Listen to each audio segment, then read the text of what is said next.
All right. Good morning, ladies and gentlemen. Good evening, good afternoon from wherever part of the world you are catching us from. Welcome to Afrique 24. This is your morning's edition. This is the morning show. I hope you are well. I know God has kept you. Karibu sana. Welcome to this great conversation we are about to have here at Afrique 24. I know you are well. I know this is finding you so well. We have another one. Thank you for joining us this wonderful morning. Tumekuwa nayo show nzuri sana yesterday night. I'm sure you were able to enjoy it. Grab that edition of yesterday ambayo ili happen 10 p.m. Up Africa 24, and I'm sure you will equally enjoy. But hey, again, we have another one this precious morning where we look at news making headlines as well as the newspapers. So karibu sana, welcome so much ladies and gentlemen. I have a good one for you. Ndio tu tumeanza sasa hivi. You haven't missed anything. So karibu sana. We are looking at some of the news making headlines. All right. So Karibu, let us have a nice conversation here at Afrique 24. Karibu sana. All right. It's the morning edition. It's the newspaper review. It's anything that made headlines. That's what we'll be looking at, discussing many issues affecting our country. Karibu tu sana.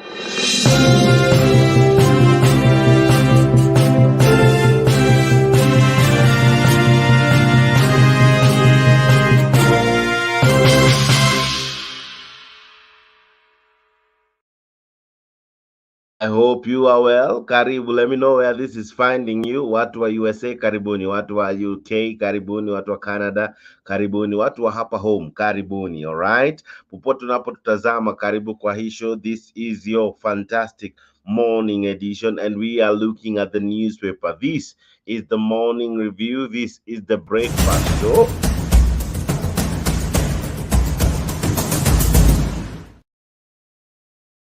We'll be looking at the newspapers. We'll be looking at the news making headlines. All right. We'll be looking at issues that affect our country. So sit back, relax, enjoy this show, and make sure you follow us through. Nijuzi unatazama ukiwa wapi? Karibu sana, ladies and gentlemen. I hope you are well. Welcome, welcome, welcome. I see many already joining in. Karibu sana, karibu sana. Like the video and as well subscribe to Afrique 24. Let us keep the conversation going. Let us make this happen. All right. You are the people that always make this happen. Nyinyi ni wale ambao huwa mnafanya hii show kuwa jinsi ilivyo. Asante, asante tu sana. We have a great show and I am about to introduce to you other panelists rather who will be joining me for the same. All right. But karibu sana. Jana kulikuwa na statement from Azimio. It's what has informed this show and equally what appears on your daily nations. So kindly subscribe to Afrique 24, follow in the conversation. Here, the conversation never really stops, all right? The conversation here never really truly stops. We only pause but continue therein, okay? Tunaendelea tu punde ambapo tunaweza, all right? So karibu sana kwa hii show. Allow me to introduce to you what is making headlines. Equally, I'll be sharing with you what Raila Odinga in a press statement yesterday was able to say in as far as Azimio is concerned. Just, I think a week ago, we were here talking of the challenges that we thought were there in Azimio. Like anyway, Baba has come out gun blazing saying, you know what, Azimio iko kidete, imesimama vizuri. There are no issues in Azimio.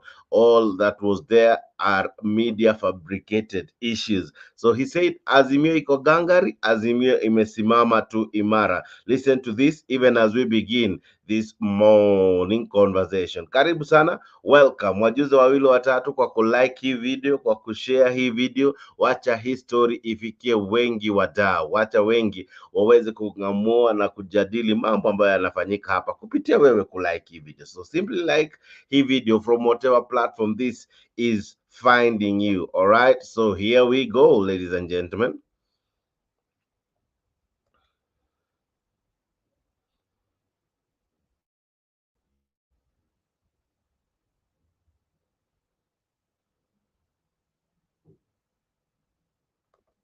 Marches on. The summit, which is the top decision-making organ of Azimio La Umoja, One Kenya Coalition Party, has held a meeting today under the chairmanship of the Right Honorable Raila Odinga. Being the first this year, the meeting focused on 4 main agenda items, namely review of the previous year, briefing on the government's budget-making process, position on public interest litigation, and the way forward.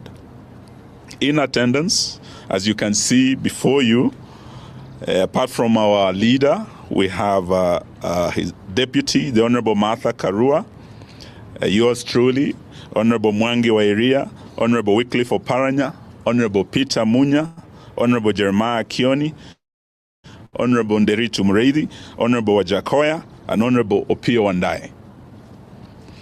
Absent with apology was the Honorable Stephen Kalonzo Musyoka, who's currently in the Sudan for other engagements, but who spoke to our leader this morning and sent his apologies. And the meeting has gone on with his blessings, and his views have been incorporated in the resolutions that we'll be reading to you shortly.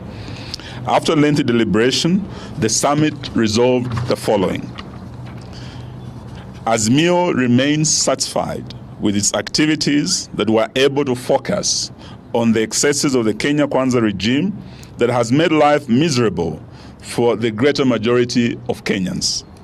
Because of Azimio's focus and steadfastness, the cost of living as a government-induced pain is understood to be a direct result of Ruto's policies and not only global environment or previous regime. So this is purely Ruto's failed policies, and it should not be blamed on any global environment or Uhuru Kenyatta's regime almost 2 years later.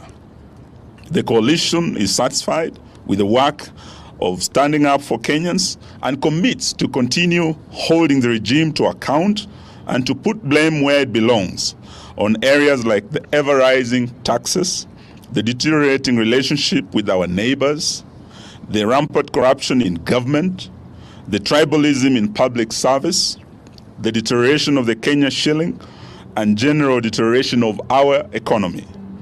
The Kenya Kwanza regime, and not the people of Kenya, are to blame for these misfortunes that have ended up hurting innocent Kenyans.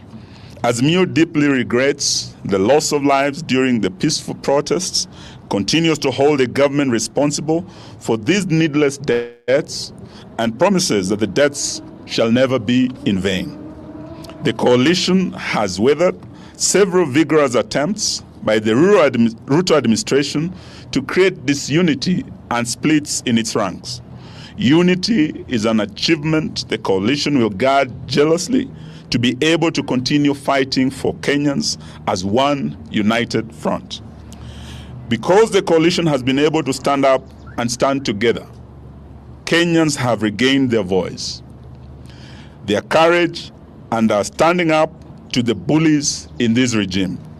Kenyans are standing up in very remote parts of the country to tell off the government on its lies and its insensitivity to the people.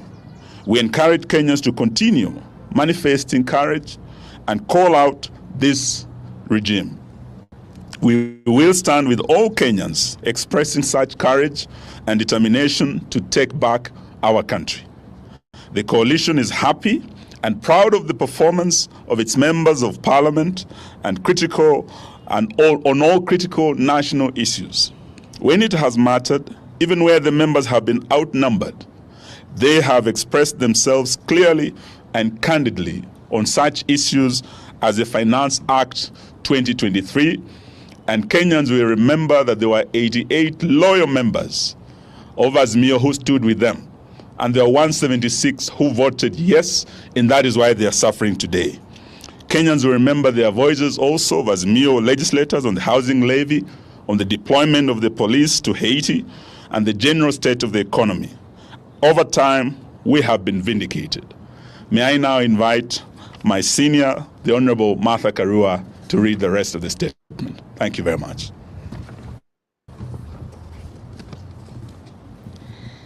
The summit had a robust discussion on strengthening Azimio and its constituent parties. The coalition partners have been able to agree on fundamental strategies and tactical positions. We agreed that the coalition is only as strong as its constituent parties. The summit, therefore, reaffirmed its commitment to the renewal and strengthening of all the constituent parties through various activities, including members' recruitment drives, delegates' conferences, PGs, and NEC meetings. All constituent parties have committed to pursuing a common program of action that addresses the challenges the country is going through, and that also help to advance and defend the gains of democracy. Azimio remains one and is here to stay, committed to shared values that include accountability, integrity, public participation, good governance, respect for the Constitution and rule of law, social justice, and non-discrimination. On public litigation, the summit agrees that the cases coming up under public interest litigation address fundamental concerns in which Kenyans feel overlooked, mistreated, and ignored by a regime steeped in impunity and unilateral actions. Some of the cases include the Jubilee Party case and the ruling by the Speaker of the National Assembly forming multiple parliamentary groups within this particular political party, that is Jubilee.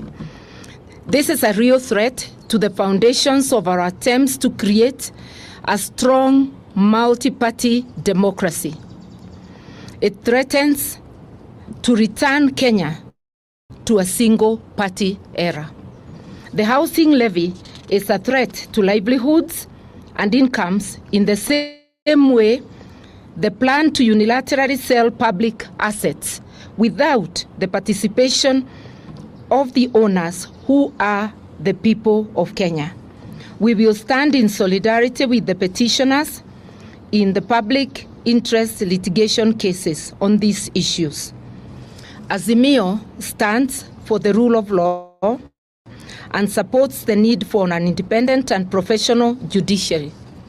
Subsequently, we demand that the Kenya Kwanza regime must keep its hands off the judiciary.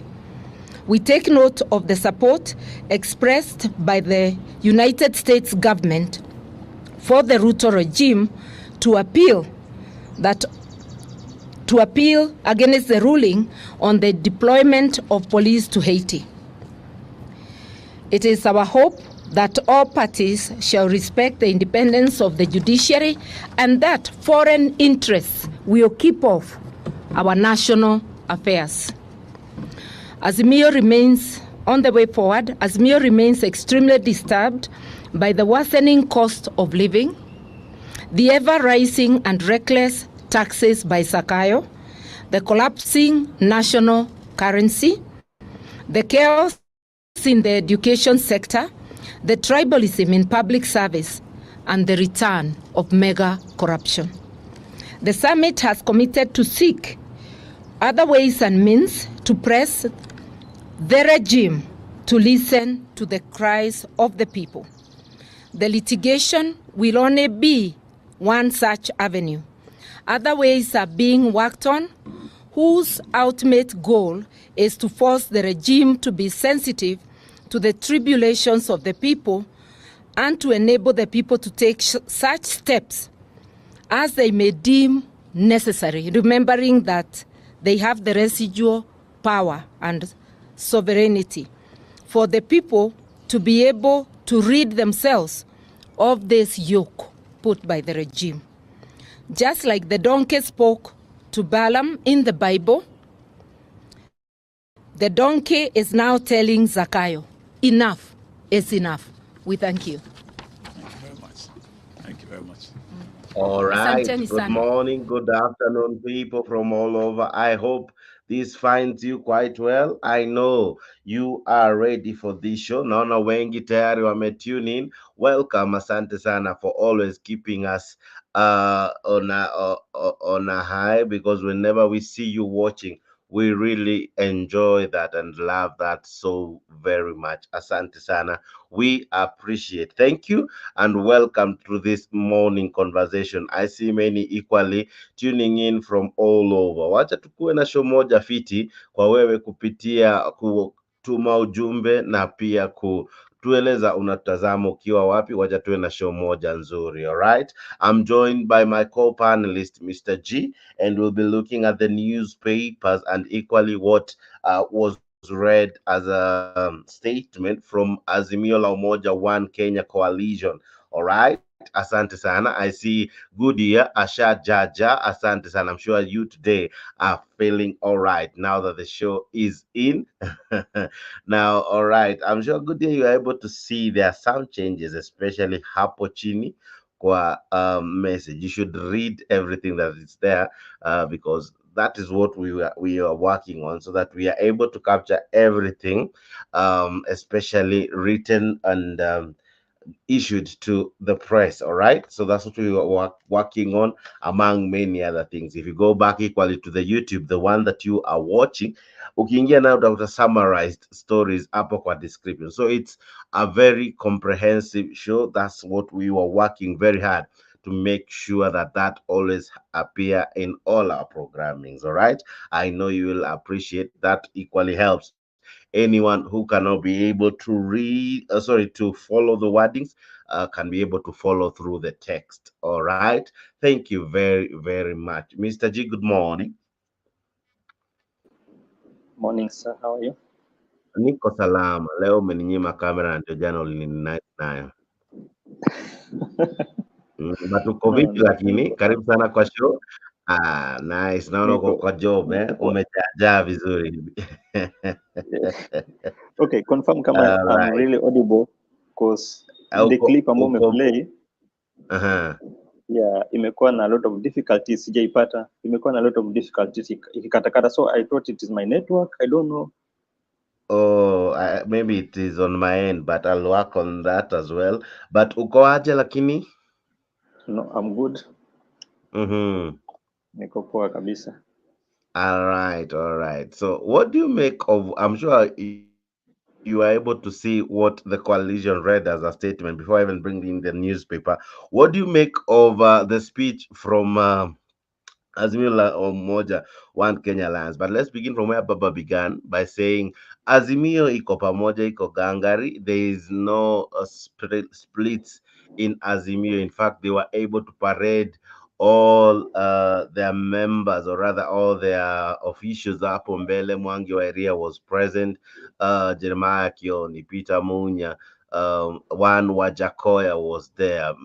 The former governor of Kakamega, Oparanya, was there. We had Opio Wandai, the leader of minority in parliament, was equally there. Eugene Omalwa and Martha Karua, together, of course, with the principal leader, Raila Odinga, but in absentia was Kalonzo Musyoka, who is in Sudan. What do you make of that statement that Azimio is gangari, given that over the last couple of days, I think even here we discussed it, Azimio seems to have shaky grounds. But what do you make of that statement, Bwana Mr. G?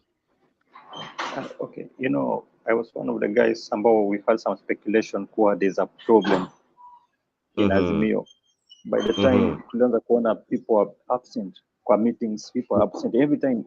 Wakati walianza, they were Mm-hmm. close and they were working together kila wakati. In fact, somebody like Mm-hmm. Kioni is a guy ambao for Mm-hmm. me, I told that he was living in the house of Raila. Because hata usiku Mm-hmm. ungemuona na Mm-hmm. Raila, mchana ungemuona na Mm-hmm. Raila. Every place Raila alienda, he was Mm-hmm. there. But Mm-hmm. now we had to speculate because Yeah, when yeah. something happens ambao haujaelewa what is happening, lazima uta Mm-hmm. speculate. But looking Mm-hmm. at the body language, of these guys yesterday, I think they are Mm-hmm. together. Yeah, Mm-hmm. they are together and they are just recreating themselves and then planning on their way forward. But Mm-hmm. I think they are all in one accord. Mm-hmm. Yeah. Yes. Now, one of the things equally they said is that they're now working very hard to revamp the coalition. They will be seeking. We are on. They'll be seeking to have what do you call it? Unified efforts to support Peter Munya's party PNU. Ataanza tena kufanya party recruitment across the country, and equally we saw ODM do that. What do you make of that mobilization from ODM to have its members to refresh its members list, and equally support other parties to equally do the same? What do you make of it? And is that an assurance that Azimio is now back with a bang? Okay. I will congratulate ODM on what they have been doing, because tumeona ni kama they have Mm-hmm. benefited a lot on those trips hizo Mm-hmm. region ambao ameenda. In fact, the regions were his best, how can you call it? It is their stronghold, and ODM make a lot of inroads in those strongholds. Mm-hmm. But what I can Mm-hmm. urge Baba is that I think for them to be more closer and more strong, he has to help Mm-hmm. these other guys, because tumeona kama kina Wairia hawaonekani, watu kama kina Mm-hmm. Mata Karua hawaonekani, and this is the whole team. So maybe if they can Mm-hmm. just start working together, if they Mm-hmm. I'm just saying if they can, but kama Baba Mm-hmm. ameamua kuwa anataka kutengeneza chama yake peke yake, there's no problem. Mm-hmm. But on my Mm-hmm. side, I think as Azimio work pamoja, move pamoja, because tukisema kuwa All kila right. mtu atengeneze chama yake the way Baba is doing, these guys hawana that stamina.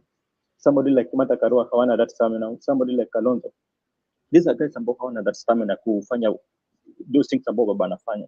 So is that Baba to come All in and right. help them? Yeah, Mm-hmm. but it is a good Oh, and it is a good move, because at all the right. moment we need people, and we need to Mm-hmm. strategize for our Mm-hmm. for our 2027 year. Fantastic. We are equally joined in by Alex Media, and we are joined up as well by many ambao wana participate kwa comment section, and equally many watching us. All right, Mr. Alex, good morning. How are you?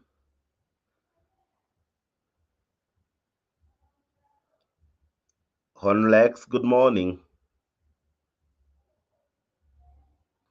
All right, I think we are having an issue with this connection. But let's dive in directly to what the things they were raising. One of the things that stood out was this phrase that the regime is rotten, the government is rotten, and they tried to bring out myriad of issues that they really can bust and um, properly looked at in that statement that they issued. What do you make of some of the things they were able to raise? I don't know if you have the copy of the speech, but they really spoke at length about the judiciary. They spoke about the corruption. They talk about the cost of living. They equally paid homage to those who lost their lives during protest.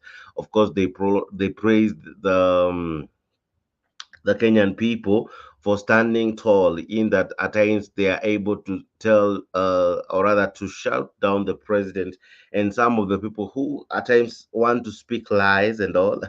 So, what do you make of the speech, first of all? No, the speech was nice. In fact, that is what they're Mm-hmm. supposed to be doing. Yeah, this is what they are Mm. supposed to be doing. And that is the work Yes, of Azimio. That is the work of our opposition. Because we need to put this house, and as much as we put our house in order, but we also need to remind this yes, government that they had a manifesto. Yeah, they had a manifesto, yes, and yes. they have to work on it. But if at all, while Mm-hmm. we live in propaganda, because as we know, you cannot develop a country. Ama you cannot, how can I put it? On an issue of economy, you will never improve the Mm-hmm. economy using lies. No, you All just have right. to put things in order. You have to play it right for you to succeed in Mm-hmm. everything that you do, like an economy. That's the same way the Mm-hmm. former president of Ghana said that at Mm-hmm. any time you try to run the government with the propaganda, Uh-huh. always the rates, exchange rate will expose you. This government it may run with propaganda. You remember the G2G deal? Those are things ambao Yeah, walituletea yeah. na walikuja na pupa sana, wakituambia kwa we have to take our dollars, tutoe dola zetu ambao tumeficha, kwa sababu in case tuchelewe kwa mwezi moja ama wiki moja tutapoteza. These are the propaganda they were using. But look at what happened. Sahi wenyewe wamekubali Yes. wote kwa this was just a scam. What I'm just saying, I'm saying that Azimio is working well. They just need to be closer. They just have to move together as a unity, as one team, to succeed in this thing. But they are doing right. Mm-hmm. All right. Now that is what appears in what do you call this? Taifa Leo. That is what has been the news making headline and what they used as their what do you call it?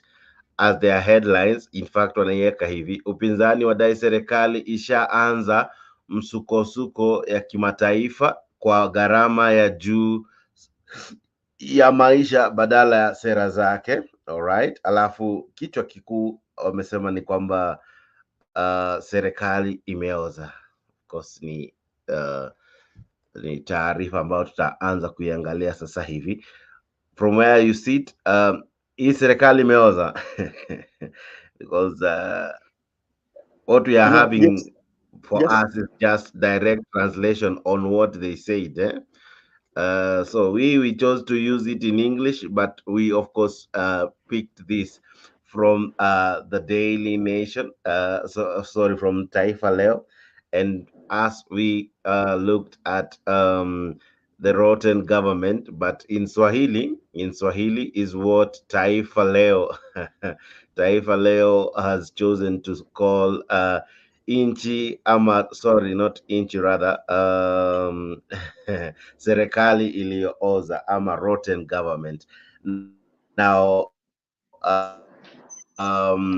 when you look at their speech, when you look at what they were able to describe, would you adduce and agree with the topic that the government is rotten? This was an overstatement. I will agree with the statement. Jex, let's go Mm-hmm. back to what the controller of budget told us. She's the woman who Aha. told us that kwa this government wamekuwa overspending. Nakumbuka hao ndio watu ambao Mm-hmm. wanatudanganya kuwa they just wanalipa madeni. These things ambao kwa anatuambia, but kwa control of budget anatuambia nini? Kwa even in salaries wame increase. Somebody who's supposed to get 100,000 shillings imeandikwa kuwa Mm-hmm. anapata 300,000 shillings and yet he's not receiving Yeah. the same amount. Yeah. He's just getting Mm-hmm. 100,000. Yeah. Go back Mm-hmm. to what is happening currently. We have been told that Mm-hmm. some of the cabinets Mm-hmm. wamepeleka resignation letter, wanataka kuresign. Mm-hmm. Why are they want to resign? Because things are not working in this government. So I agree with that sentiment ambayo imewekwa kwa gazeti kwa the government is rotten. Look at how this guy is working. Yeah, the pathetic All liar. right. Kila wakati ameshinda kidanganya, kila wakati ni Mm-hmm. kudanganya. I see Alex, I think ako sawa sasa. Mm-hmm. Yeah. Alex, good morning. How are you? Good morning, Jex. I I hope you're overslept. well. I Very know, well. I know, I know. Gudi amekataa kututafutia alarm, but tunashukuru tuko wazima. But I'm fine now. Yeah, Yeah. hiyo serikali imeoza, Jex. I mean, if you see the decay in a War Memorial Hospital, if you Mm-hmm. see the rotting in Meru, whereby they were being heckled, if you see the awfulness and terribleness of what happened in Kakamega, and you can see an atrocious Mm-hmm. government. When they went to Mm-hmm. Trans Nzoia, and the worst thing is that he is lying every time. He's lying. People are sick and tired because tumetenga. And that's where the clip of Matiani comes in. Yeah. That Mm-hmm. these people are recumbent. These people, Yeah. they are the best word to use for lying is they are mendacious in nature. They don't remember that they lied, Uh-huh. and they are contradicting Uh-huh. each other. Unapata the president is saying this, Mudavadi is saying this, and the Rigiji is saying this. So everybody goes everywhere saying different things. Mm-hmm. ni mhm. All Okay. right. I think Unapata amehang kidogo but mhm. no, unapata they are reckless. Unaona vitu Boni Alwale now is being accused to have killed his worker. Unaona vitu Osoro alifanya. Unaona some of the MPs the way they are arrogant and distasteful. I mean, if you look within Wamuchomba anasema different things. It's a classical, a classical evidence of how the government is rotten. The center is not holding. Mhm. Ukiangalia Central ama Mount Kenya, you find that the president is determined to fight Rigiji through Ndindi Nyoro. Mhm. I mean, the center is not holding. For me, even rotten is not the best word. They are decayed, Mhm. you know. Yeah. All right. Decay na rotten si same. You know, Si synonymous rotten, synonyms. decay, an egg can be rotten Mhm. and it's worse. But decayed is a long period. Mhm. So they've been rotten since they came, Now Uh-huh. the So they evidence are is now coming. decayed and Yeah. decomposing, eh? Yeah. Even the decomposed is good because decomposed is when you hide it intentionally so that zinaitwaje Mhm. hizi vitu unapata kwa choo if you don't Mhm. wash choo yako, hizi vitu za white.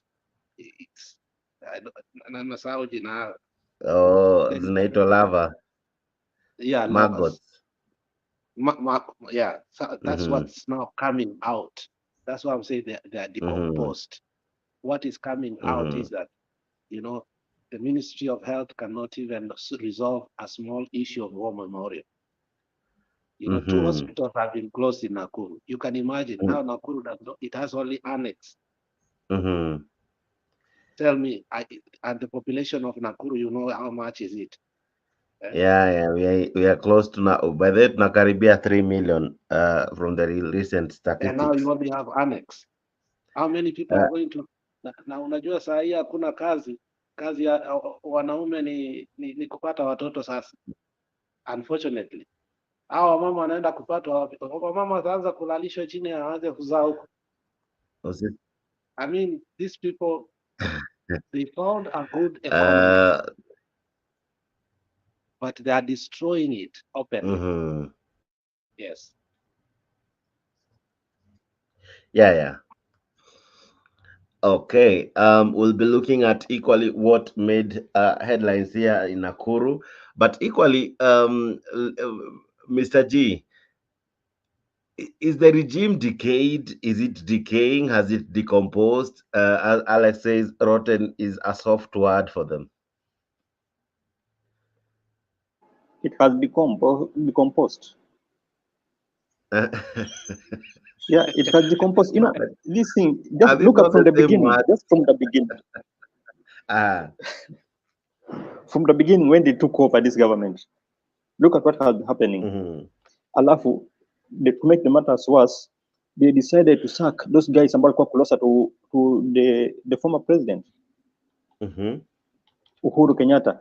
Alafu, to make it more worse, wanaleta Kalenjin ndo anaweka kama deputy in that docket Mhm. ambao Akikuyu amekuwa sacked is a Kalenjin ambaye amewekwa pale kuangalia huyu Mkikuyu ambaye amebaki sasa anafanya nini, you see. So this is just a decayed government na haitaweza kutusaidia. Sahi, how many children bado hawajarudi shuleni? 70%. Thousands. Yeah? 70%. They gave the statistics of 70%. Walimu wanauliza watoto wako wapi tufunze. They cannot answer it. Remember amukulipa mshahara ilikuwa December. Mshahara ya Mhm. December, unajua civil servants hawakulipwa and teachers were not paid. Wamekuja kulipwa hapa January katikati. What government is that? Unakulaje Christmas, mnaanzaje New Year, Uh, and they don't care about when it. you look at some of these delays, some of these what do we call them? Some of these government delays that at times zinakaa kama zina cripples vital sectors. Unakuta kulikuwa na some complaint of delayed capitation, unakuta kulikuwa na complaint of delayed CDF. That as well caused challenges in bursaries, in school performance, in as much as what do you call this, addressing the issue of admitting these many children to school who are yet actually many to join these schools. So when you look at it, what does it even say concerning our education? Are we prepared to really have a seamless education where, for example, when we talk of full what do you call this, full transition, is the government committed to the same? Let me begin with you, Mr. Alex. Government, is it committed in full in 100% transition, given that education is quite expensive, it's becoming expensive now? When you get a huge figure like 130,000 children yet to join um high school, for example, due to fees, because many were saying what is causing this is because wanakosa karo ya shule. What do you make of such when when a nation is one of its obligation is to educate its population? What do you make of such revelations? Jakes, that is what we call in English dire straits for parents. It's a critical situation which they cannot Mm-hmm. manage. It's Yeah, yeah. hard time for the students. Eh? It's Mm-hmm. a bad state for schools. It's a heavy blow Mm-hmm. to education sector. Mm-hmm. Mm-hmm. You know, it's deep Mm-hmm. water for some of Yeah, us yeah. who are listening. Mm-hmm. You know, that's Mm-hmm. why I'm saying that the Uh-huh. situation was never managed in a better way, and now they are. Uh-huh. Alright, I think Alex network inamfanya ile kitu, naona pia times ana hang. But Mr. G, uh, swala la elimu limekuwa sugu, limekuwa karibu impossible to at times. When you listen to the news, your heart goes out to the children ambao wanaumia. Ukiangalia jinsi ambavyo wengi hawajajiunga na chuo cha upili. Je, serikali kweli iko tayari na kuhakikisha kuko na 100% transition, ama shida inaweza kuwa iko wapi? Kwa sababu elimu ndilo nguzo kuu katika taifa lolote ambalo lina mtazamo ama linatazamia kuwa na siku za baadaye ambazo ziko na watoto ambao wameelimika, ama taifa ambalo limeelimika, taifa ambalo limeelimisha watu wake. Sasa kama saa hizi swala la elimu limejaa changamoto, wewe ukiliangalia hili swala, je, serikali imejitwika mzigo kamilifu ya kuangazia swala la masomo, swala la elimu? Kwa sababu haiwezi kuwa mpaka sasa waziri mkuu waziri wa elimu Wacho, amepelekwa kotini kwa sababu hata ya matokeo ya mtihani matokeo yanatoka, matokeo ambayo watu wanalalamika. Maoni yako ni yapi kuhusiana na elimu yetu hii ya Kenya? Okay, Jakes, as much as I know the transition has not happened, the 100% transition has not happened, but for me, sijapenda hiyo mambo ya 100% transition. Why? Kwa sababu you find a class whereby mtoto amesoma, someone amepata tuseme kama B ama mwingine amepata A, but you have a group maybe tuseme 70% ama 60% ama 40% wamepata E, alafu tunasema hiyo haijalishi, we want this 100% position. Sasa tunabeba watu wajinga wote tunapeleka to another class, na kufika pale pia they still getting E, tena tunapeleka to another class. At the end of the day tutapata we are going to get leaders ambao hawatatusaidia kabisa. Tutapata fools.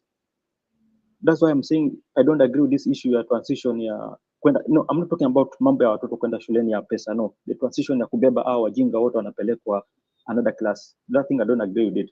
But on the issue of transition whereby we need all people waingie shuleni, watoto wote waingie shuleni, and then we cater for that, tuseme school fees, ama we provide every necessaries ambazo zinahitajika. I'm good with that. But whereby we are taking our people, angalia siku hizi venye hizi zimekuwa mingi. Kitambo sisi tukisoma kukuwa na mambo kama hiyo, ungepata maybe like 10% walikuwa wanapata E. Sasa hii unapata 40% wamepata E. Where are we going? Lakini Mr. G alama ya mwanafunzi inategemea aidha shule, inategemea walimu, inategemea some of the things ambazo zina cause all this. Unakuta a school is not properly funded in that hawana hata the basics, like you get a school haina lab, unakuta na itafanya mtihani wa chemistry, unakuta a school doesn't have textbooks, unakuta a school doesn't have teachers. I know one school where it was sad. A child one time shared that walikuwa JSS, and they only had 3 teachers who were to teach them 14 subjects, and they had two or three streams for JSS, and walikuwa karibu watoto 300. Yeah, so a class almost had 100 children. So you can imagine 3 teachers teaching 300 children. It's like 100 children per teacher, and they were dividing the subjects amongst themselves, and actually ile subjects they were not conversant with, these subjects were left out, they didn't cover them. But unfortunately some of them, or rather all of them, sat for some of the exams despite them not being taught. So sometimes what students score really depends with a lot. Shule vile iko, kama iko na walimu wa kutosha, vitabu za kutosha. So I wouldn't be quick to dismiss them that ni wajinga, no, but I would say there are so many other challenges that would inform the scores that they are getting, the grades that they are getting. So maybe we need to relook at what our education system is offering, what these schools are suffering from, and what could be informing the challenges they are going through. But Mr. Alex, I see you're back. What could be informing the challenges in our education sector, given that we have many yet to join school, and even when they join school, the performance is not that anything to smile about, as Mr. J is trying to explain. And we are even having results that are I don't know where they're generated from, because at times you find the students are complaining about the results. The parents are not happy with the results. The teachers equally are not happy with the results. We have seen headmasters being frogged out of school, frogmarched out of school kwa sababu ya poor performance. We have seen a whole school, walimu wanakuwa transferred because of poor performance in these schools. What do you make of such in our current education sector? You know, when you reward your cronies Mm-hmm. and you have something called tribalism comes in. Mm-hmm. Instead of hiring technocrats who are adversant with the whole Mm-hmm. stakeholder of the education, that's Mm-hmm. where the rottenness starts. You give Mm-hmm.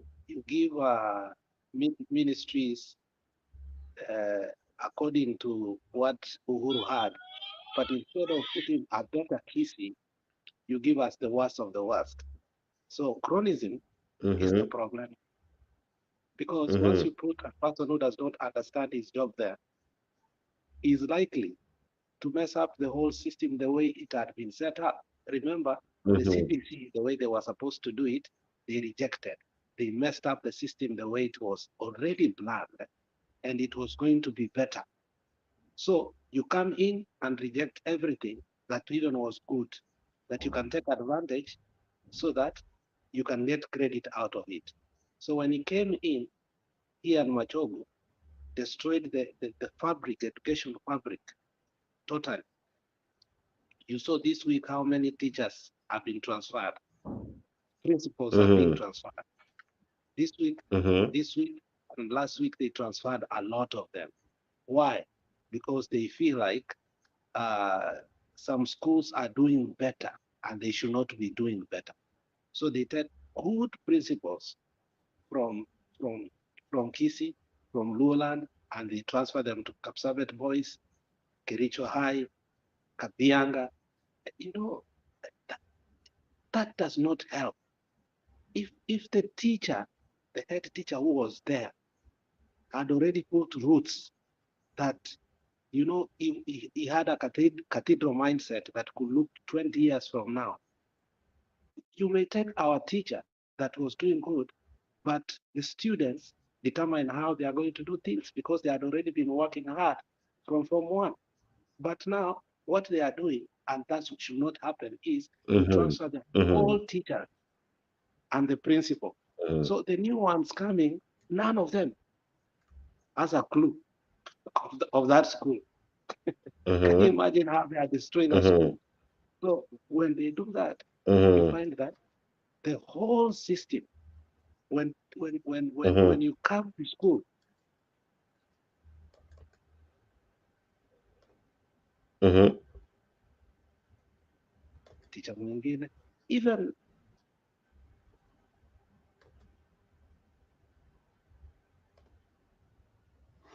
All right. I seem to be having mshki na Mr. Alex, but Taifa Leo pia liliendelea kusema of course liliangazia serikali ambayo imeoza. That is what Azimio was able to say, and wanasema ya kwamba vinara wa muungano wa Azimio la Umoja One Kenya wahimiza Wakenya kutonyamaza, huku serikali ya Kenya Kwanza ikiendeleza walichotaja kama maovu yanayowanyima riziki, haki na kuhujumu demokrasia ambayo nchi imekuwa ikifurahia kwa miaka mingi. Alright? Okay, pia hapo chini katika Taifa Leo utakuta kuwa kuna wadau wapinga ada ya nyumba bungeni. Unakuta pia wanasema kuwa kuna ukusanyaji wa maoni kuhusu ushuru wa nyumba wakamilika upinzani kwa upinzani mkali kutoka kwa wananchi. Alright, so the housing levy imekuwa na changamoto pale bungeni. Of course, the public walikuwa invited to issue uh, their their feel views. and their take and their views on housing levy. So public participation was ongoing over the same. Wanasema pia UDA yaonya Raila kuhusu kulaani rais. Aha, viongozi wa pwani wadai Odinga hana majibu kwa shida zinazoathiri eneo hilo. Okay, now the Azimio leader alikuwa pwani over the weekend, or sorry, the better part of last week, and kuna leaders from the coast wali come out gun blazing wakisema that Raila Odinga has no solution for the coast, and of course most of them are from UDA. So hapo chini of course utapata hiyo story vizuri katika ukurasa wa 3. Unasema UDA yaonya Raila kuhusu kulaani rais. What do you make of this, Alex?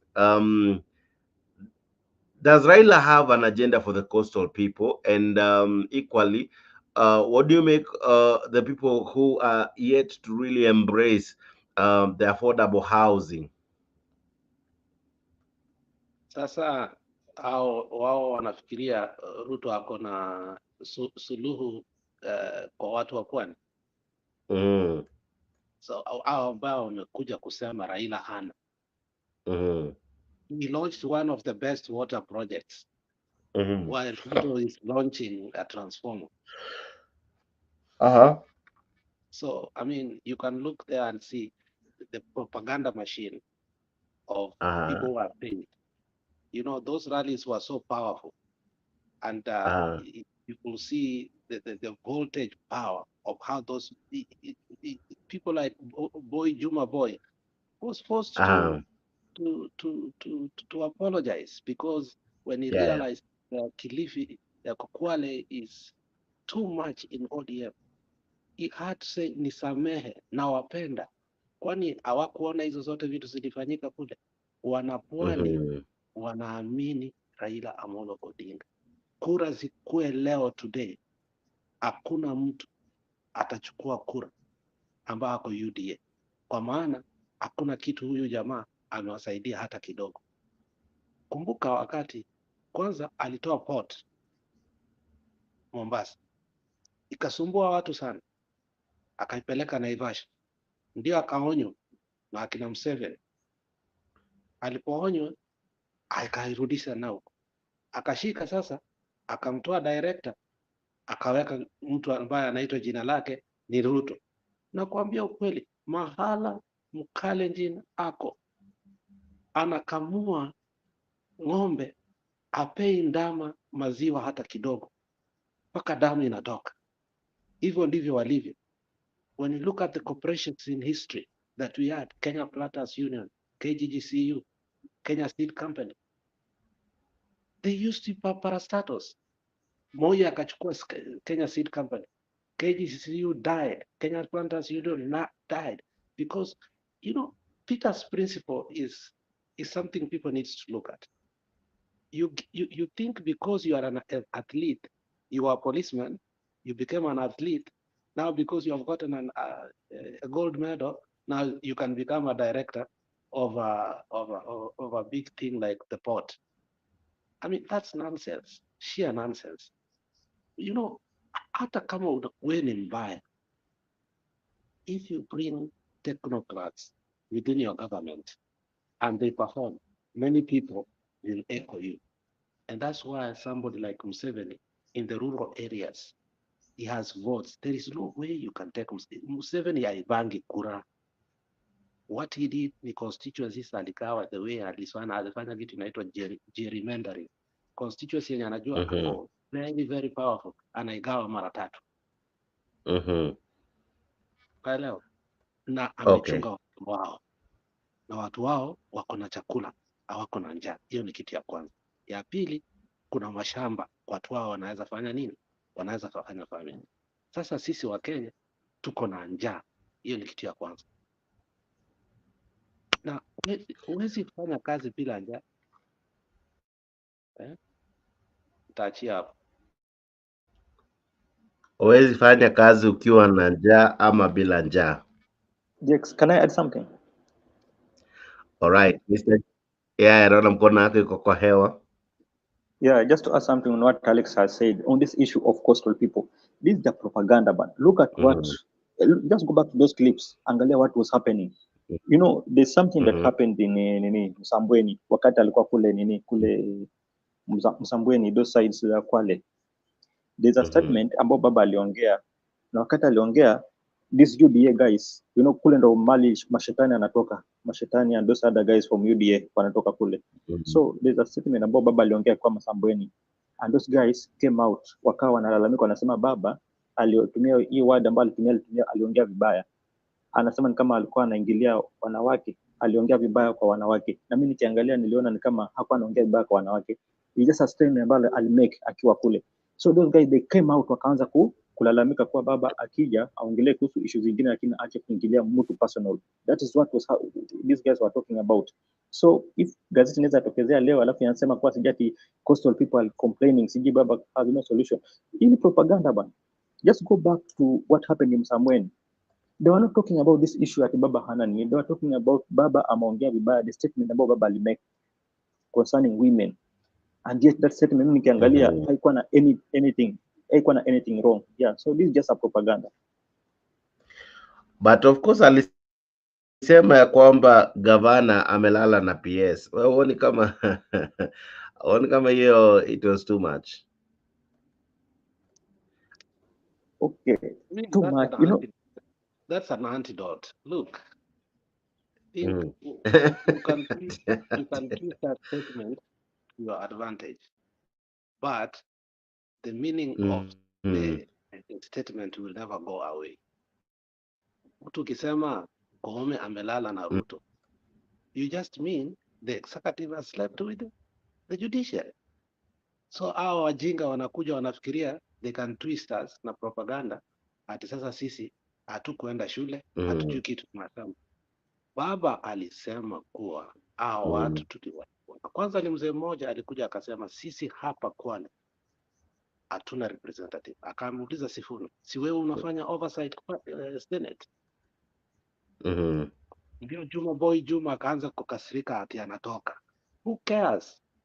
He came back and apologized because he knew folks. In fact, Kwale Governor Fatuma Achani's family demands an apology from Raila Odinga after his comments that she is in a relationship with the cabinet secretary. That's nonsense. Yeah, so that is what caused all that drama. That's nonsense. You know, these people feared. Let me tell you, even me, But everyone is entitled to be treated. Mhm. You know, Jex, you cannot tweet. You cannot twist what I said to your advantage. Then you start saying that naweza kuwa ni ukweli. It can be literally true. Yeah. On the other side, it can be literally true. You may try to demand an apology, then Baba anatoa bombshell. All right.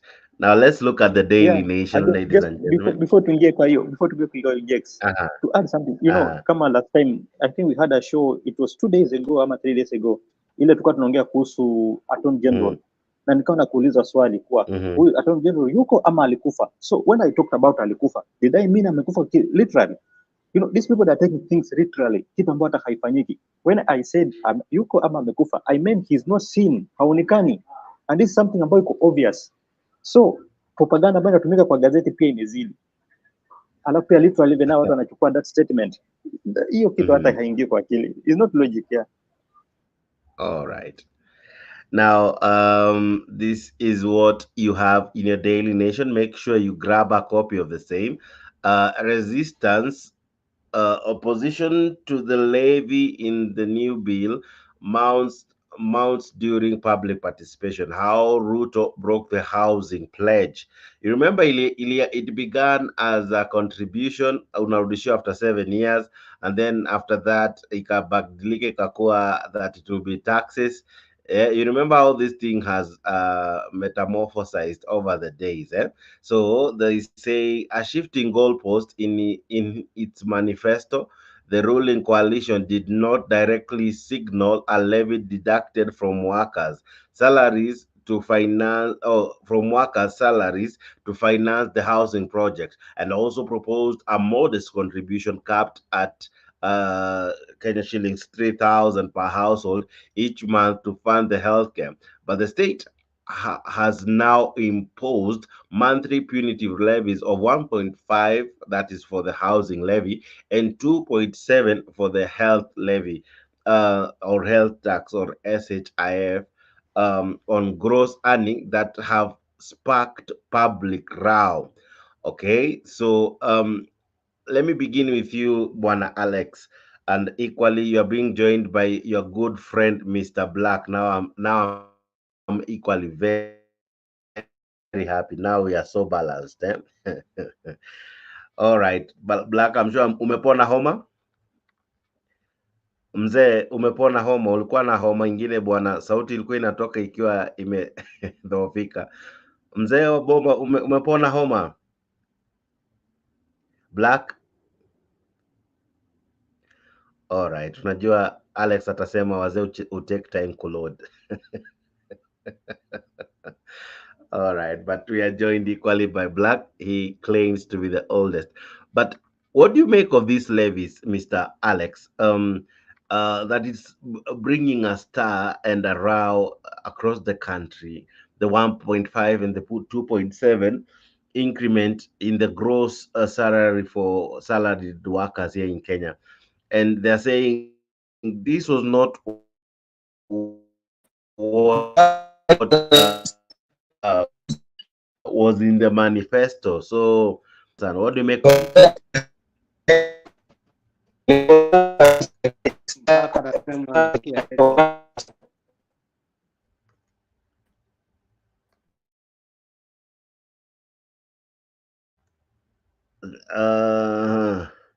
What if a good log out, log in, and then you check on your earpiece? Probably there's a coin cause that, or your what do you call it? Your jack pin. Sometimes when I cause that. Yes. So what do you make of this levies, Mr. Alex? Because hii ndio imeleta hii shida yote. You see, if I was Ruto, I could have incorporated, because first of all, sahihi ninafikia atuoli angeita a court meeting and with the Mm-hmm. workers, and they talk about it. Then I end an art, they speak about Mm-hmm. it. Then we go to public participation, Mm-hmm. but that's after you go to parliament to seek redress of the issue. The Mm-hmm. whole issue, he took it and forced it. He did not take the legal way or the manner Mm-hmm. how it can be taken as a bill to parliament so that it can be. Mm-hmm. This levy is not even a tax. And any money you collect as a tax must be approved by parliament. That was Mm-hmm. the illegality that he did. I saw Murkomen Mm-hmm. say that in 2 months they are going back and the housing levy. I think they are going to get the root of their shock, root shock Mm-hmm. for the illegalities that they began to do. You see, you cannot do something and think that when you got the court of was it appellate court or ilikuwa ni court of appeal?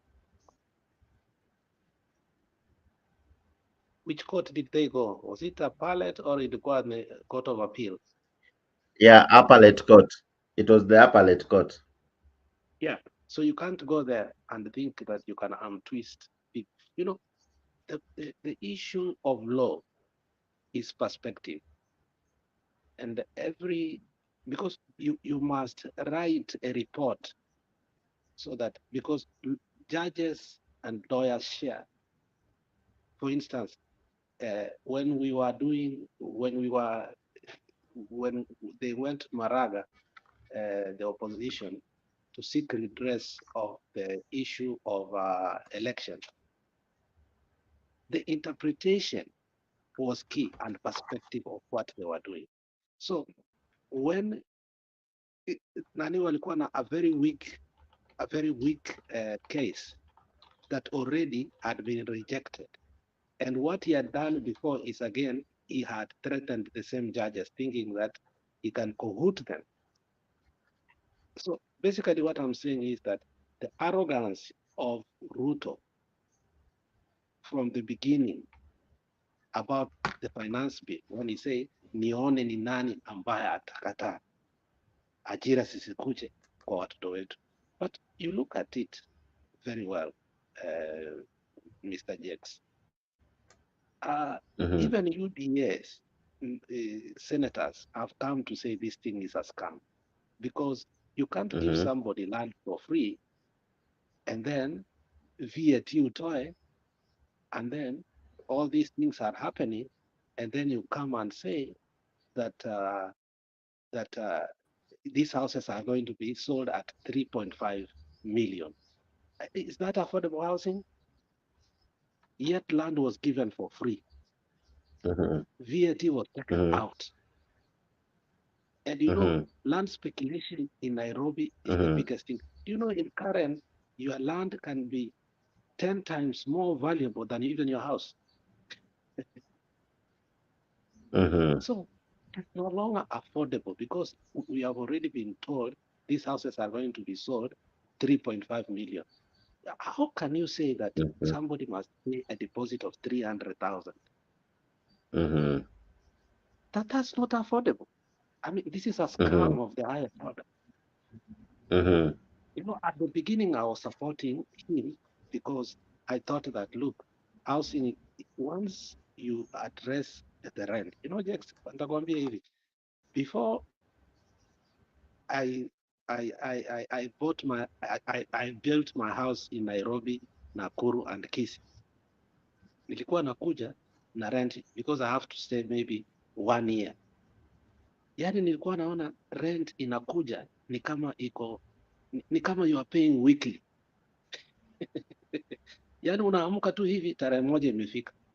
So I wanted us to address the issue of affordable housing, but now we are not addressing it. The people who are going to benefit from this are people who are having money because they are going to buy these houses and now they rented them to the people who are paying levy. The other thing, Dex, is this. During Uhuru's time, during Kibaki's time, there was also the issue of affordable housing. Some of these people pay and bought affordable housing. That's why ule mzee kutoka pwani alikuwa anauliza nani ana kwao, nani ana kwao. You know, alinifurahisha sana.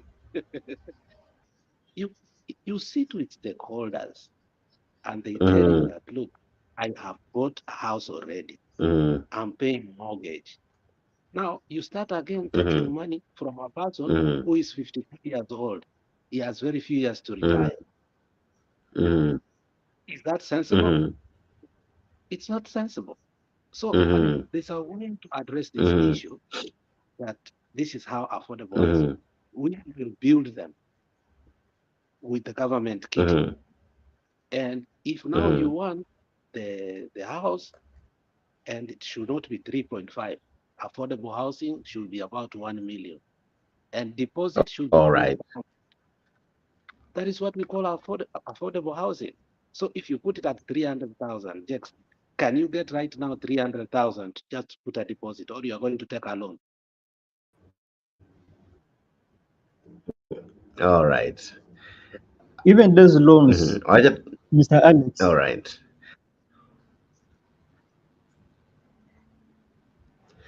Yes, Mr. G, before I bring in Mr. Black.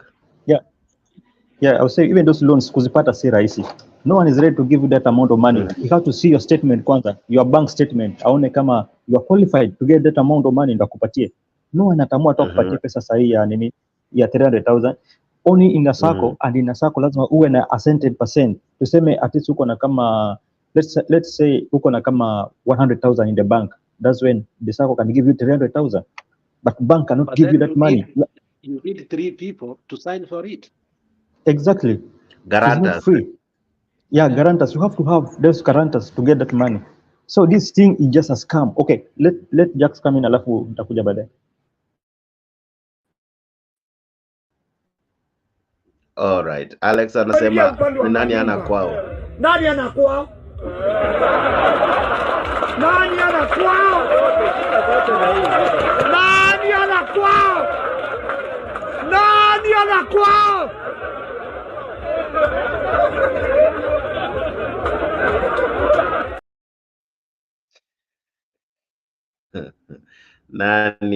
I wanted to have Black ameanguka tena. But I know he'll be coming back. I wanted to have him just now. But let's go on. The Daily Nation equally has this for you, ladies and gentlemen. And it says that Azimio in fresh push against high taxation and cost of living. Yesterday they said they'll be taking the government to court because of high cost of living. Can the costs can our courts solve the high costs of living, Mr. Alex? You know, I read for you a statement yesterday that was very good. And it was very clear that we cannot build an economy through propaganda. And when I said that, I told you that in terms of macroeconomics, the whole, the exchange rate and the spiraling of the dollar will tell you if we are doing well. Because the way the IMF index and bank index have been put, it will expose you that you are lying to the people. If you look at how it has spiraled since they came in, and they are not able to control it. So you must address the issue of the dollar first. Otherwise, inflation is going to take from single digit Okay. to double digits. And that, let me tell Black. you, Mhm, let me finish. mhm. Last time, Ruto, Yes. Okay, sorry. last time when the president was Now we addressing can the hear you quite well, Mr. Black. Kidogo tu wacha Alex amaliza and then I'll be coming to you. Yes, Alex. So recently lied when he about Christmas time when he was having around with the media. it's sorry to interrupt, but I cannot hear my brother Alex. I think it's either he's far from the mic.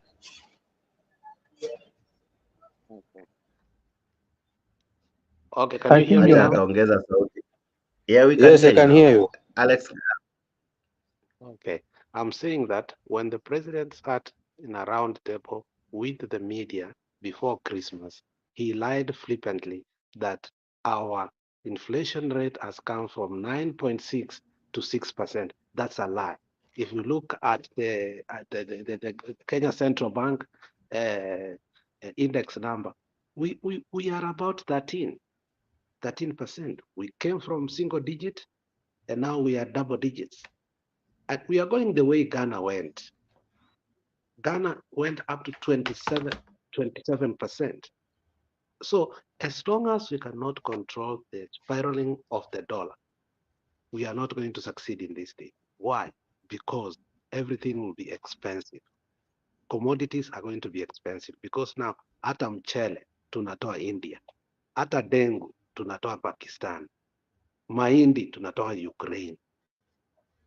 So we are going to depend. In fact, our coffers are going to die. If you look when sanctions were put in Zimbabwe, there were no food in the shelves. And now they had to make a note of 10,000 because inflation ilikuwa imeii. I'm afraid one of these good days utapata noti ya 1,000 is nothing. Tunaenda kukuwa na noti ya 10,000. I'm afraid. Acha niachie hapo, Black ingia ndani. Good morning, Mr. Black. How are you? Good morning. Good morning. How are you? Hujapata homa bwana? Kanaenda. Iko sawa. All right. Doing better. Okay, karibu sana. Good to hear from you. Asante. What do you make of what we are discussing this morning and what is also in our dailies this morning? Nimesikia mengi. Sasa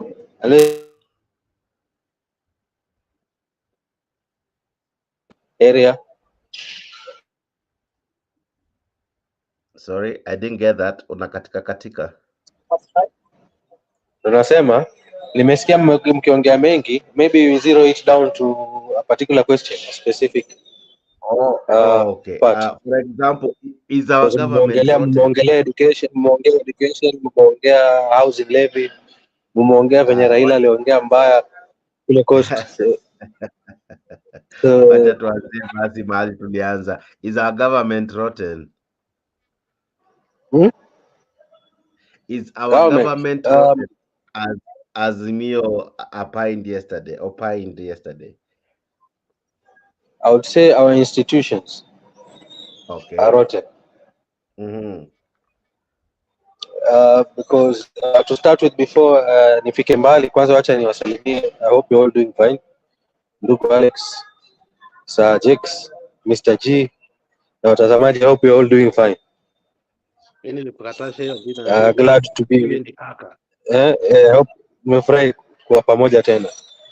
I think ni institutions zetu ziko na shida, naona, and this is something that has been there for a long time.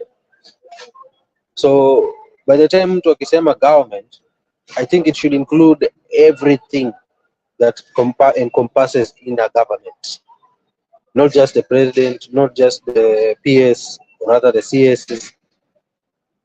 It should look at the whole structure of the government. See, now tukiangalia institutions zetu, like I was reading about the NHIF. I don't know if you've read about it.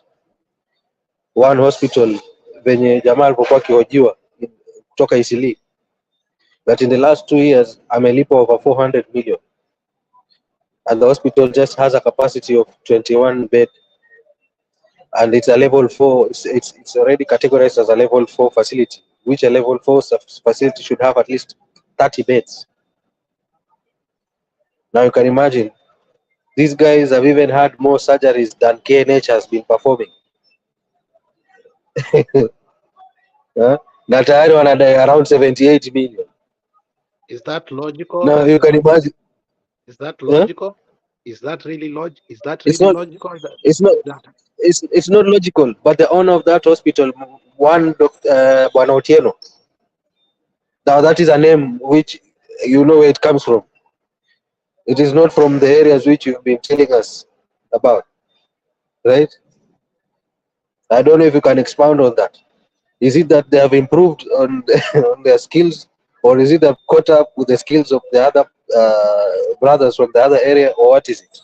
So my point here is this: our institutions are rotten, regardless of which tribe people come from. None. So by the time we are putting in names, dropping in names, their tribes, we should be aware that this is a perennial problem that just involves Kenyans as a whole.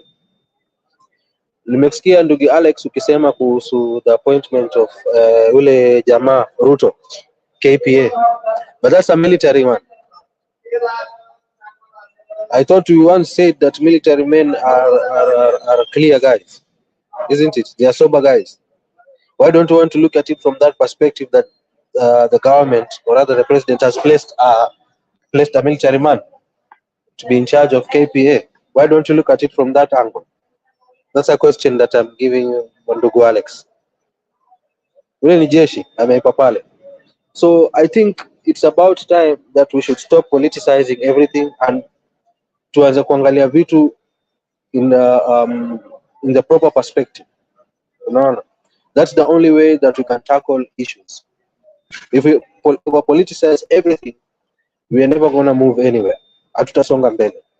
Now this Bwana Otieno, he owns a hospital that has it's a 21 bed, has a 21 bed capacity, right? It's a level 4, which shouldn't have been a level 4. Those are the questions we should be asking ourselves. How did he get that license? How did KMPDU even authorize? Those are the questions that we should be asking ourselves. And I don't think that has happened now. Just started happening now. It must have been happening toka kitambo, because unasikia alikuwa registered 2006. So those are the questions. So by the time ukisikia government imeamua kubadilisha NHIF with SHIF, because they want to start it all over from a clean sheet, from a clean page, right? And that's a good thing. And you can see the route that the parliamentarians have brought out while questioning this man. So I would really recommend my fellow panelists to tujaribu kuangalia maswala from the core problem and how to solve. Let's not over politicize some things. As much as I know, yes, we cannot avoid politics, but let's not politicize some problems which have been there, they are there, and we shouldn't allow them to keep being there. About the housing levy, we should now stop this issue of the complaints and try to come up with solutions. In my view, I was thinking maybe they brought up the treasury bills, right? This could curb the problem of funding. Because treasury bills, anyone placing their money in treasury bill, they are always assured of their money being returned back. Who wouldn't want to have their money back with good profit or good interest rates in the form of treasury bills? Nobody. So people would want to put in their money. There's a lot of people who have big money. They wouldn't mind to put their money into treasury bills, which would go into building those houses. Now, those are the solutions that I would like to see watu mkiongea tukijaribu kusaidia nchi yetu. Thank you. Black, umemention sana bwana Alex. Alex, I'll give you a minute to respond. Equally, we are joined with Leo Nyabaya. I'm sure he's equally doing well. Huyu jamaa amepotea mitaani, lakini we atatueleza audience kuna nini, lakini kabla sija kuja kwa leo. Yes, Alex, umetajwa mara kadhaa. Yeah, so Black is contradicting himself here. Alex, he says our institution. Yeah, can you hear me? Yeah, yeah, we yeah, can you're hear you. audible, Go ahead. sir. No, what I'm saying is that Black is contradicting himself. You asked him, is the government rotten?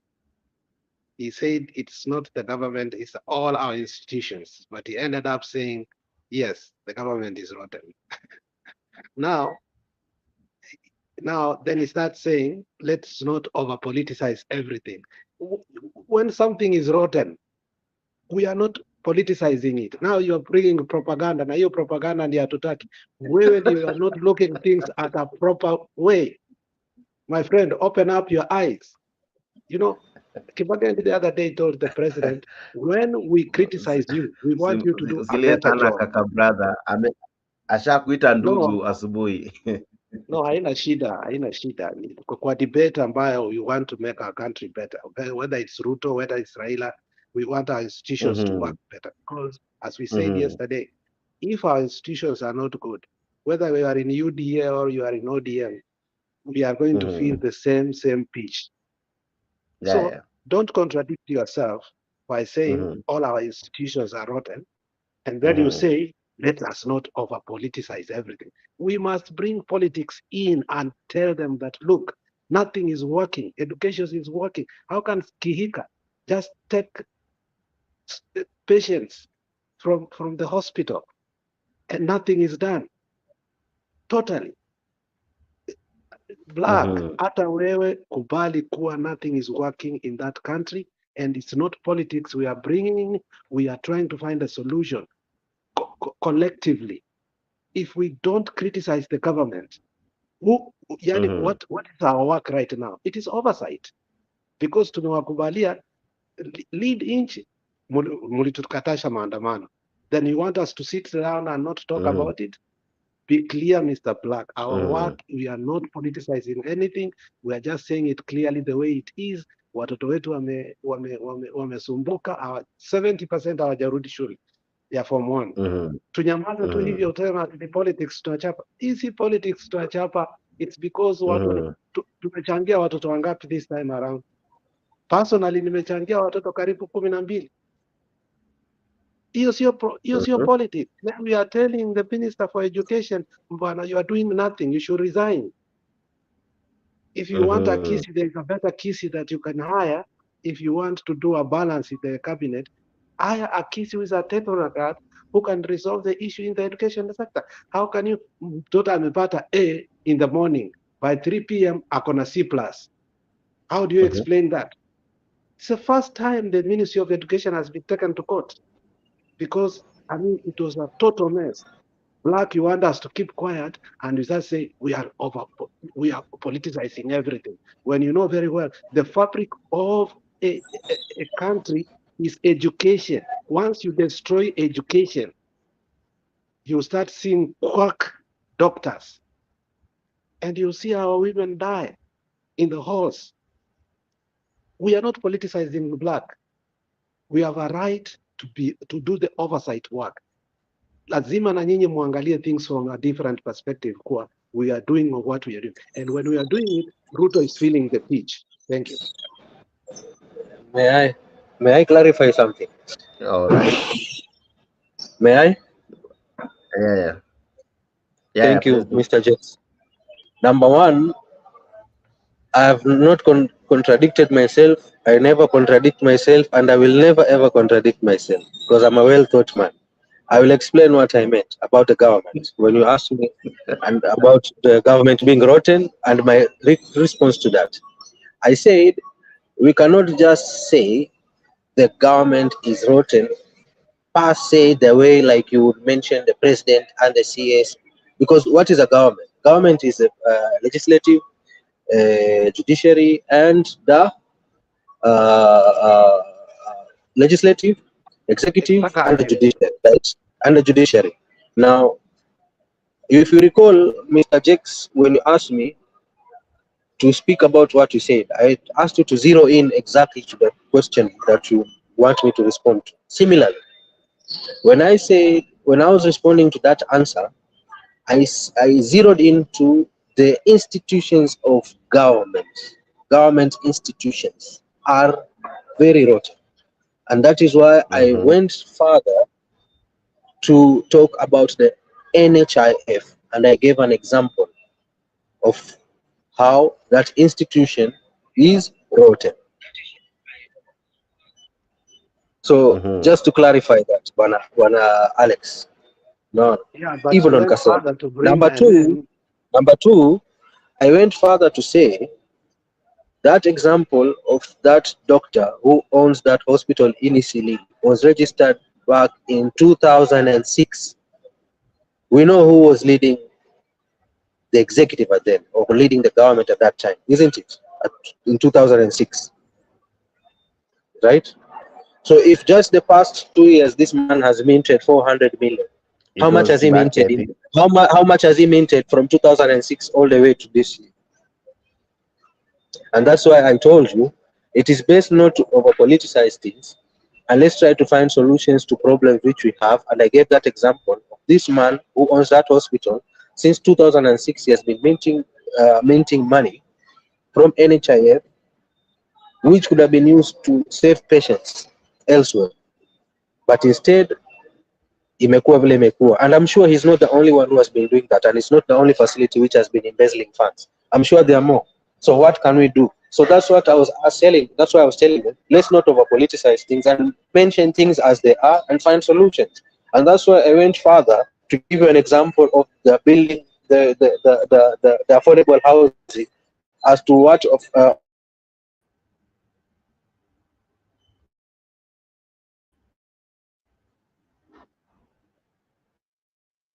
Umeelewa? Yeah, yeah. Hello? Yeah, yeah, we can hear you, Black.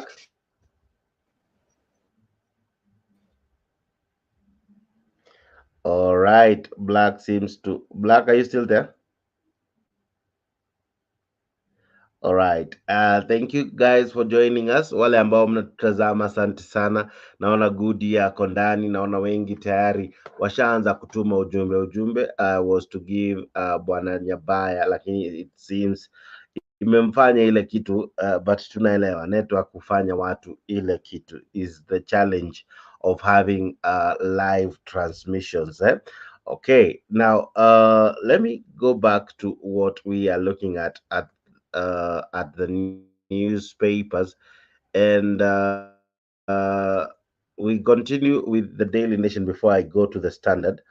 Now, on your Daily Nation hapo chini inaendelea kusoma ya kwamba Martha Koome wants UDA senators over JSC plot in motion. All right, Martha Koome vows the independence of the court is not negotiable. Even as senator lobbies are changed to compose of the Judicial Service Commission to tame the judiciary. Of course, Senator Cherargei has amekuwa akivamia the judiciary and everything else. But let me begin with you, Alex. I think I asked you this yesterday night. Martha Koome came out yesterday gun blazing and said one thing they'll not ever negotiate is discussing the merit or the need of the same. And equally, she said she cannot allow um, to uh, to have the judiciary threatened or intimidated. You see, like for example, the UDA team, the senator wants to have a change in the JSC, which of course that story you find on your paper, page 5 of the same. What do you make of Martha's Gomez response yesterday? Uh, Dex, I'll tell you clearly that, first of all, she knows she's made many mistakes that she should Mm-hmm, not have made. So she's mm-hmm, trying to redeem herself from the mistakes she made by mm-hmm, trying to be the boss that she should have been from the very beginning. She mm-hmm, never took her work seriously. You know, she received 800 million first day when Ruto became the president, when he was being inaugurated. And they were paid heavily and they were bought. Now, when you look at the judiciary, it came like, you know, the opposition never trusted the judiciary anymore.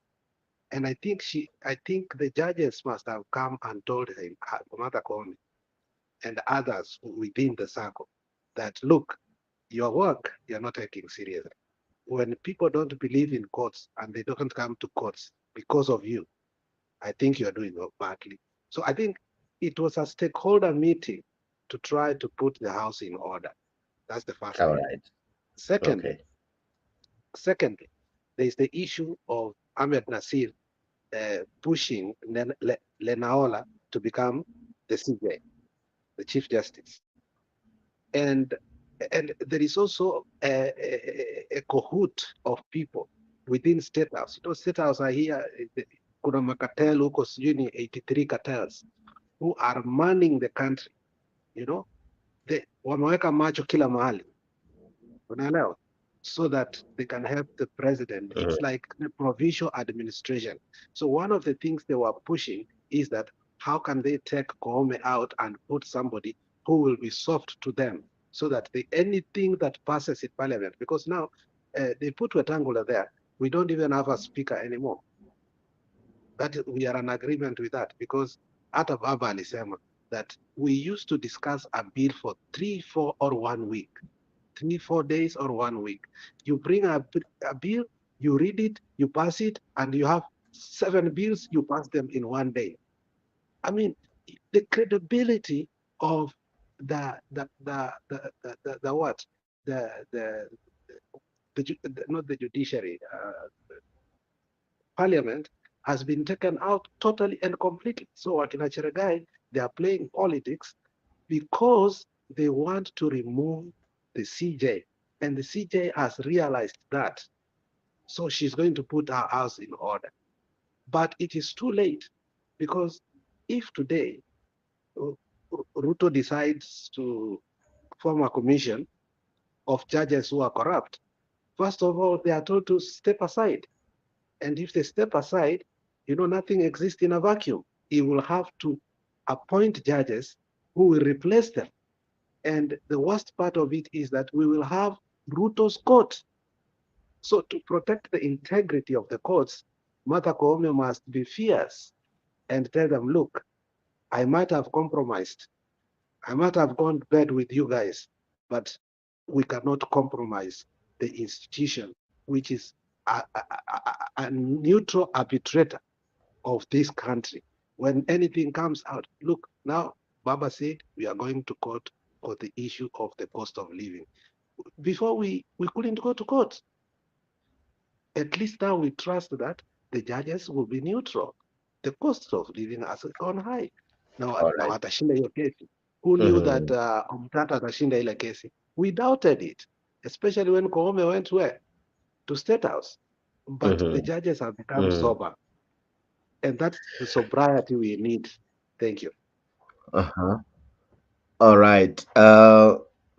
Mr. G, what do you make of the lady who you really say alivunja moyo? You know, I will agree with Alex that she's just trying to redeem herself from the shame she caused. And you know, today I think I'll be soft to her. I don't want to be hard the way I always do, but my stand still remains. Sijabadilisha anything. My stand to her still remains the same way. Today I'm going soft to her. On the issue ambao Alex ameongea kuhusu Ahmed Nasir and this woman, just go back to that Twitter. Utapata before he answered, president alitweet pia akasema, and the tweet from the president shows that Mohamed Nasir and president they always talk with Ruto, they always talk. Kulikuwa na conversation pale ambapo alikuwa anaongea. After that tukapata that comment, that Twitter from Mohamed Nasir akawa anaongea kuhusu going back to Supreme Court wakati watu wametoka. So these people wame discuss, and what Alex is talking about, exactly that is what is happening under the curtain. Kwa sababu gani? How comes atoka tu from nowhere alafu anaongea kuwa I'll come to court wakati wewe utakuwa hauko? hiyo confidence inatoka wapi kwanza? These are people who always talk and they have a plan. Na plan ni capture the court because asha capture the parliament. Sasa hakuna kitu kwa parliament inaweza tusaidia na court imebaki. And as much as she's trying to redeem herself, bado pia hatatusaidia. That's why my stance still remains the same. But today I'm not going hard to her. All right, now let's look at the caricature in the two newspapers before we go to the other ones. When you look at this in ya Taifa Leo, inaonyesha a nice SUV with some horn speakers, and hiyo ni gari ya serikali because it has a number plate of the same. It shows that tushatoka kwa elections, naona wanaweka kuna ballot boxes hapo, or rather ina signify as though tuko kwa campaign moment, and then inasema serikali kazi yake ni nini hapa, ina issue lawama. Kazi ni kulaumu tu left, right and center. Either watalaumu the previous regime, watalaumu Azimio, watalaumu empty coffers, watakuwa tu watu wa kulaumu left, right and center. All right, Mr. Alex, I don't know if you can see the caricature, but what do you make of the cartoon this morning? Is it the true reflection of our country that we have a government that kazi yake ni kulalamika left, right and center? Ukiangalia hiyo ni gari ambayo iko katika hali ya campaign mode. What do you make of that cartoon by Inga? No, Jex, ukweli ni huo. Ruto alianza maneno ya campaign immediately. Ukimwona akienda hizi mikutano kila wakati anaenda ni siasa, anapiga akae kwa ofisi. Hatumuoni kwa ofisi, tunamwona kwa mikutano kila siku. Tunashangaa ni lini atakaa chini afanye kazi. Sasa hii gari inaonyesha kuwa Wakenya wameanza kukampeni 2 years before, 2 years after, I think 1 year and some months after election. You see, in some countries, it's a law that you cannot start campaigning until it's about 1 year before election. They were like this country, they have it. I think you can't do it until maybe 1.5 years before election. But shida yetu ni siasa. Watu ambao wamechukua ushindi katika kura lazima wakae chini wafanye kazi, sio wakue kwa magari. Ukiona Rigiji is meandering within, yes, mayoral consciousness ni Nyeri, mpaka unashangaa huyu jamaa kama sio saa ingine Ruto anampelekanga out of the nini, anaweza kuwa na courage ya kwenda popote.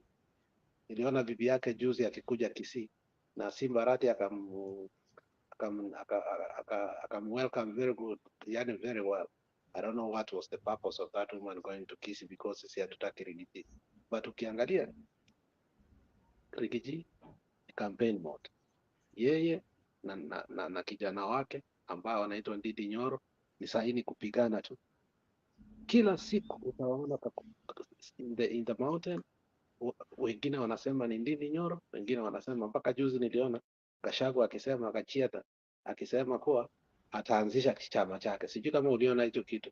Alisema ataanzisha chama chake, which means he has sensed that things are not, the center is not holding. Okay, so kitu tasema, Ruto hafai kulaumu Azimio. Naelewa kwa nini? Kwa sababu yeye ndiye alianza campaign.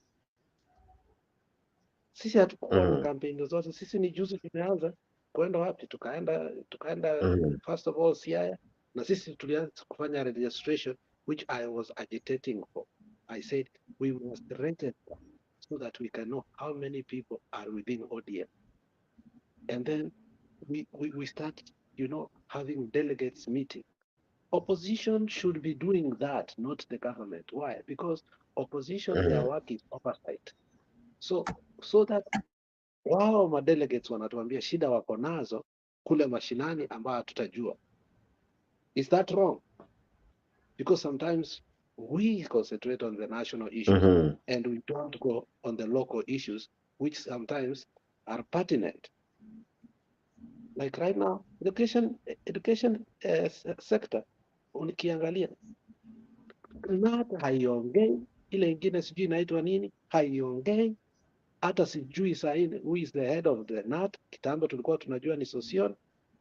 We just don't know the leadership. They are not talking about school because it is their work. When things become bad like the way they come, they cahoot with us and we pressurize the government.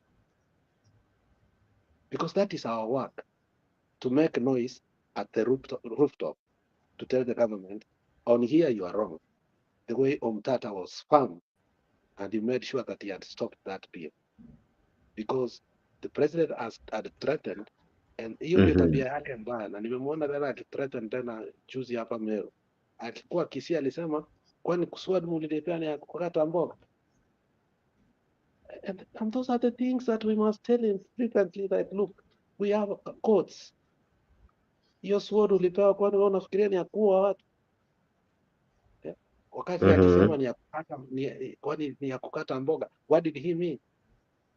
He meant that he's going to assassinate somebody. So hiyo gari ina signify kuwa somebody is not working. Somebody is in the campaign mode. And therefore, there is nothing we can get out of this government until and unless he sits down and work for the people who never elected him. Aliba Kura, he should know how he must do what, do his work. Thank you, Jackson. Mr. G, what do you make of that car and what do you make of that cartoon? I think I will concur with what Alex has said. First of all, let me comment on the issue of black, ile issue ambayo ameraise concerning Azimio. You know, this narrative that watu wamezoea kutuambia kwa we need to give alternative. I think the message ambayo Alex amesema, if black is listening to us, anafaa ingie kwa akili yake. This UDA sycophants wanapenda kutupatia pressure sana na some media group wakituambia kuwa our work as Azimio, we need to give alternative. That is not our work. Our work is to oversight and to make sure that watu wana perform what they promised the nation. Kwa ile nini, kwa ile niao inaitwa ngaje, the manifesto. So every time utapata even the media wanatuambia ati Azimio wanapiga kelele hawatupatie alternative. No, this issue sink in their minds. Na wajua kuwa we are not here to give them alternatives. Sisi tunafuata waambie wafanye kazi. Wakati wapana kudanganya kutuambia they have plan. Which plan did they have? Ama ilikuwa tu wapate nini? Wapate hiyo cheo ndio wakuja anza kusumbua watu. Okay, going back to the nini. Okay, sioni vizuri. Oje my nini iko kidogo sana. Siwezi soma hizo majina, but what I'm saying ni kuwa I think campaign mode imeanza. And this is just what he used to do when he was in the former government. Wakati waliingia tu 2017, ilikuwa sijui mwezi wa 3 mwezi wa 4, wakati handshake imekuja, ashaanza mambo ya campaign. So this shows that at least sasa tumeshaingia kwa campaign mode.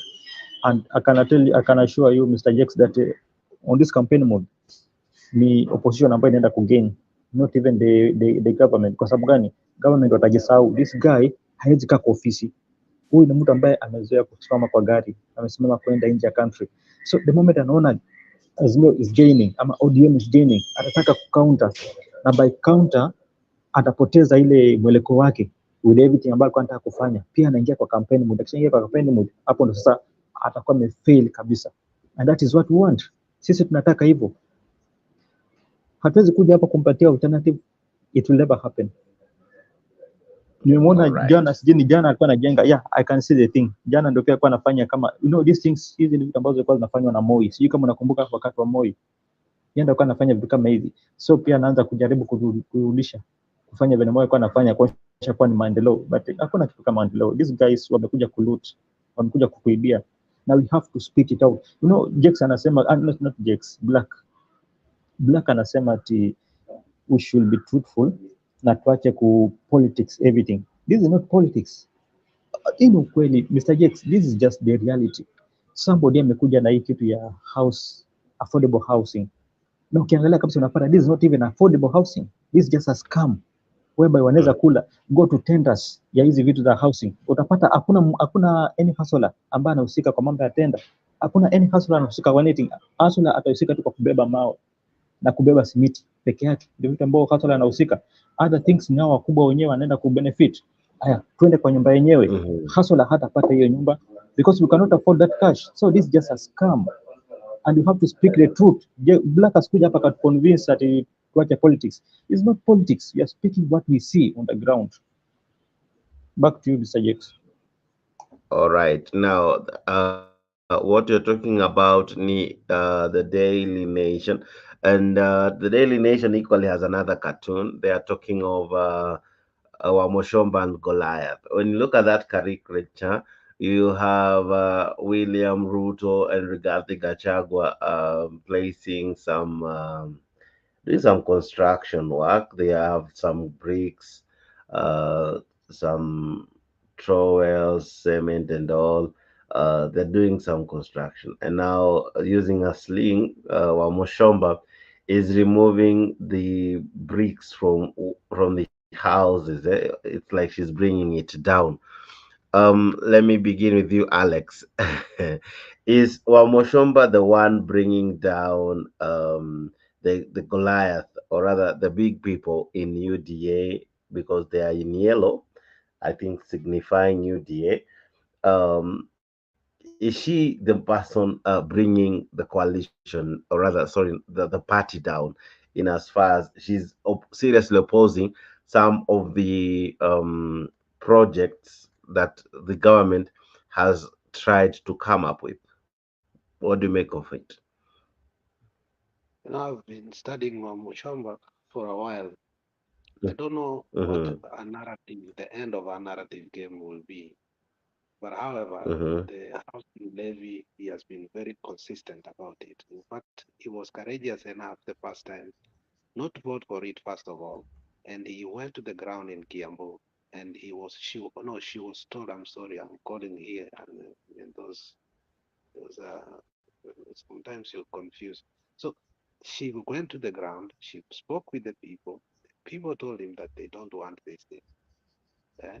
So I think she went and took the song Wipu za Zakayo ziko wapi. So amekuja kuchapa hizo wipu za Zakayo up. But you know, they are still forcing. If you look that, there is a word affordable housing at the front up and kuna ladder there. The whole cartoon signifies that these people are going to be defiant and that they are going to continue because they have already looked for tenders. You know, they were going to supply chuma, they were going to supply iron sheets, they were going to supply cement, and many other things. The question is, are they going to succeed to do so? They are going to defy the court orders. That's what I think they are going to defy. You know, it's end month. I don't know kama watu wamekula mshahara. We will ask them first. Watuambie kama, you know, mumekatwa pesa. But if he does do that by force, I think even some members of parliament from the UDM party, which is northeastern, are going to cohoot together because there was one senator from Stiwapi who was courageous enough to kumwambia, look, this is not going, this is a scam. And once a Muslim has said this is a scam, they can go back there and call it haram, and then they will vote with Azimio, and again they will bring it down because they must take it back to parliament. First of all, they must take it to wanafanya public participation about it. So, and the next thing, they will take it Mm-hmm. back to parliament, and it will fail because Mm-hmm. the reason it will fail is because the president is just stamping. Mm-hmm. You know, had he been humble enough, but the president is just stamping. Eh?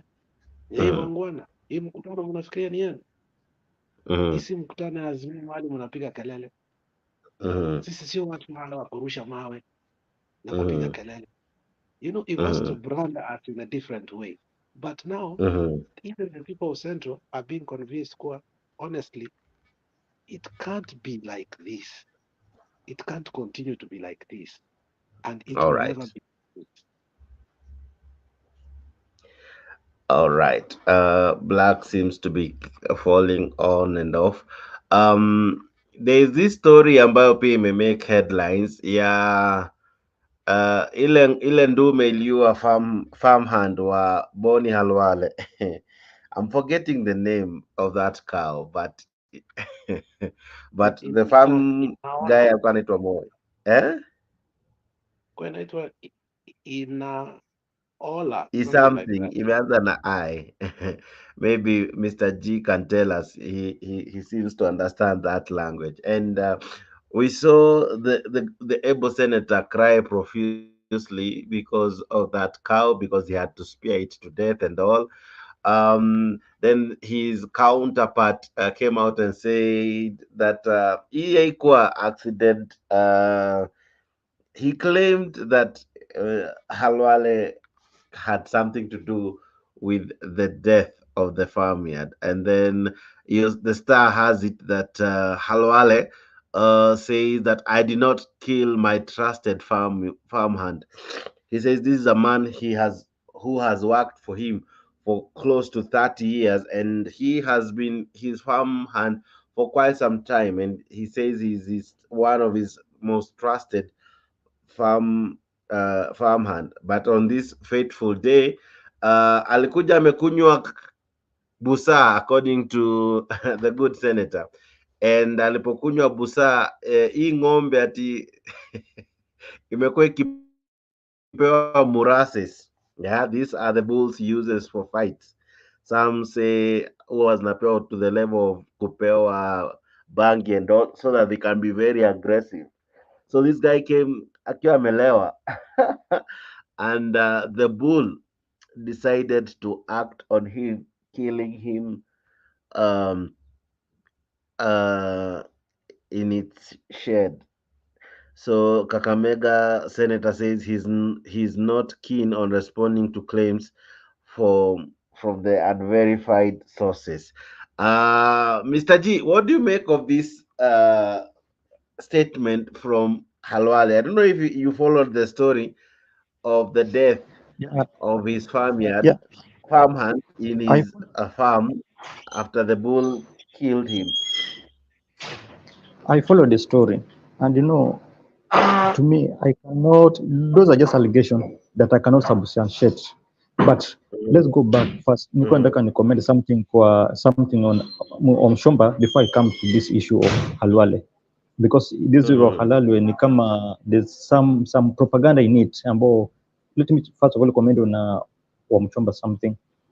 Wamchomba when she came out, this is a woman ambayo I think amedecide he cannot stand with impunity, kwa sababu one of the reason I'll come out aliongea kuwa the government capture parliament. Those are the words from her, that the government capture parliament.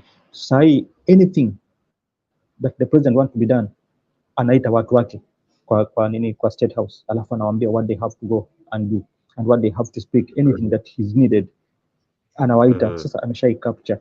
Another thing, she talked about issue ya Uhuru and the kingpinship ya Central Kenya. And in fact, she elaborated very well on how things happened when Uhuru came out, how he defended his people, and how he came out, he emerged to be the kingpin of Central Kenya. And he spoke many things ambayo aliongea.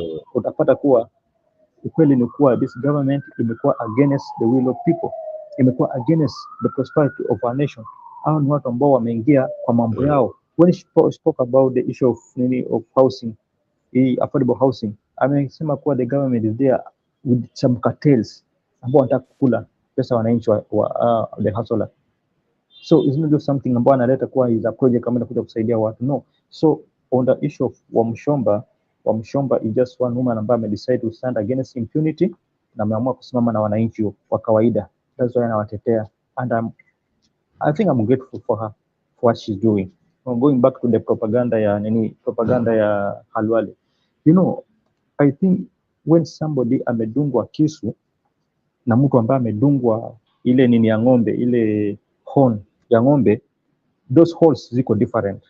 Ukijaribu kuzianalyze na ukijaribu kuziangalia, mtu ambaye amedungwa kisu inaonekana that sharpness ya ile kisu kuna venye inakata, na ile hole ya mtu ambaye amedungwa horn ya ng'ombe kuna venye inakaa. So let's wait and see the investigation itakuja na nini. But listening to that story, wanasema kwa huyo kijana sijui alikuwa boyfriend wa bibi yake, that's why aliamua kumuua. Another thing ni kuwa look at what happened kwa hiyo scenario ya Halwale. Tunaambiwa kuwa Halwale tena alienda akamuosha. Halwale, mbona Halwale aende aoshe mtu ambaye amekufa? And yet she knows, anajua, no, he knows, not she knows. He knows that mtu ambaye amekufa akija kuchukuliwa na polisi, kuna evidence ambazo zinafaa zichukuliwe. Kuna vitu ambazo zinafaa ziangaliwe kama fingerprint. Kuna vitu mingi, hata fingerprint. Kuna lot of things ambao the CID huwa anaangalia kwa mtu ambaye amekufa. But tunaambiwa kuwa Halwale went ahead akaosha huyu mtu. What was the motive for Halwale kuosha mtu ambaye amekufa tayari? You see, that's why I'm saying there's a lot of contradiction in this message. Siwezi sema kuwa aliua. Yeah, hiyo siwezi sema kwa sababu sijui. But I'm waiting kwa ile investigation report. Ikishatoka ndo tutajua kweli kama aliuliwa ama ni ng'ombe limdunga. But there's a lot of contradiction in this thing. Na Halwale pia ni mtu ambaye anapenda propaganda mingi, huwezi muelewa sana. So let's just wait and see. All right. Beautiful. Bwana Alex, what do you make of your story Halwale and Nang'ombe? But Black is equally in. Wacha nianze na Black. Allow me to begin with Black. He seems to have a challenge.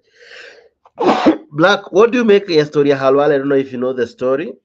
And I don't know if you equally saw the cartoons that I played. Kulikuwa na moja ya gari iko kwa campaign na hii ingine ya Moshomba akijaribu kubomoa. Mimi naichukulia tu kama propaganda tu hiyo. William Ruto, and of course the last one yenye nimeweka ya Halwale, hiyo story ya ng'ombe. Mimi naibeba kama propaganda tu hiyo. Yes, Black. Unless proven otherwise, I wouldn't dwell much because the person that was even bringing up those allegations, he was not in that house. I mean, if he was in that house at that particular moment when all these things were happening, we could have said, yes, maybe there is something to discuss. But he was not at the place where this whole incident occurred. So how do we take his word and start discussing about it? Right?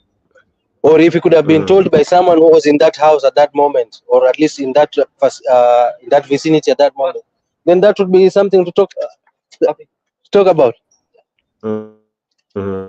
isn't it? So I just think that I don't see any basis of discussing that. Or why doesn't he go and report that to the nearest police station?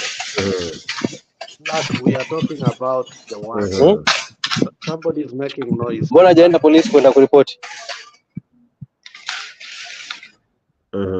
So those are just baseless allegations until mimi napendanga kuongea vitu ambavyo viko proven, not hearsay, not propaganda. Yeah. So what do you make of in my perspective, naweza sema tu hizo ni hadithi tu. What about unajua, what about Muchomba? Tuende kwa Muchomba first. Let us talk about it. Let's bringing down UDA. Dex, can you hear me? I can hear you. I don't think amefanya makosa. Muchomba is just being a leader who she is. That's it. That's all, nothing much. So I don't think we should make a storm out of a teacup. It doesn't make sense. It's only in ODM whereby when someone talks the opposite of what the leader says, they are already given names. Wanapeanwa majina, wanaambiwa ni wasaliti. But in UDA you are given the freedom and the leeway to speak your mind. So umeona akichukuliwa action yoyote? Hapana. Umeona kitu kina yote mbaya na rais wetu ama kiongozi wa chama? Hapana. But the minute you see someone talking the opposite in the other side of the politics, kina ndugu Alex tayari wanaanza kuita mtu majina. So I'm looking at it from a different perspective that UDA as a party or Kenya Kwanza as a coalition, kuna ile room and space for people to criticize from within and not being called names and not being oppressed. So I think from where I sit, I would ask kina Alex, ndugu Alex na wenzangu, they should be taking notes as to how parties should be run that way. Thank you. Alex, your sentiments on Halwale and Wamushomba? First and foremost, let me tell Black to mute first because I think mic yake na yangu iko na shida. I think when we open. Yeah, so you see, we are taking notes of what Khalwale said. Khalwale says that he had paid the worker the previous day. So on the material day of his death, amekuja amekunywa busa. Then he says further that walikuwa juu kwa nyumba hawakusikia kitu chochote. Unaelewa? Alijuaje amekunywa busa? Alijuaje ng'ombe ikisikia mtu amekunywa busa inafikiria ni molasses? I mean, the story does not add up, kitu Khalwale said. I mean, if you were upstairs, you say, when he was being killed, how did you know all these details? And then why do you wash the body? If somebody has died, you're supposed to put a red tape. If you're not guilty, you say you went and washed the body.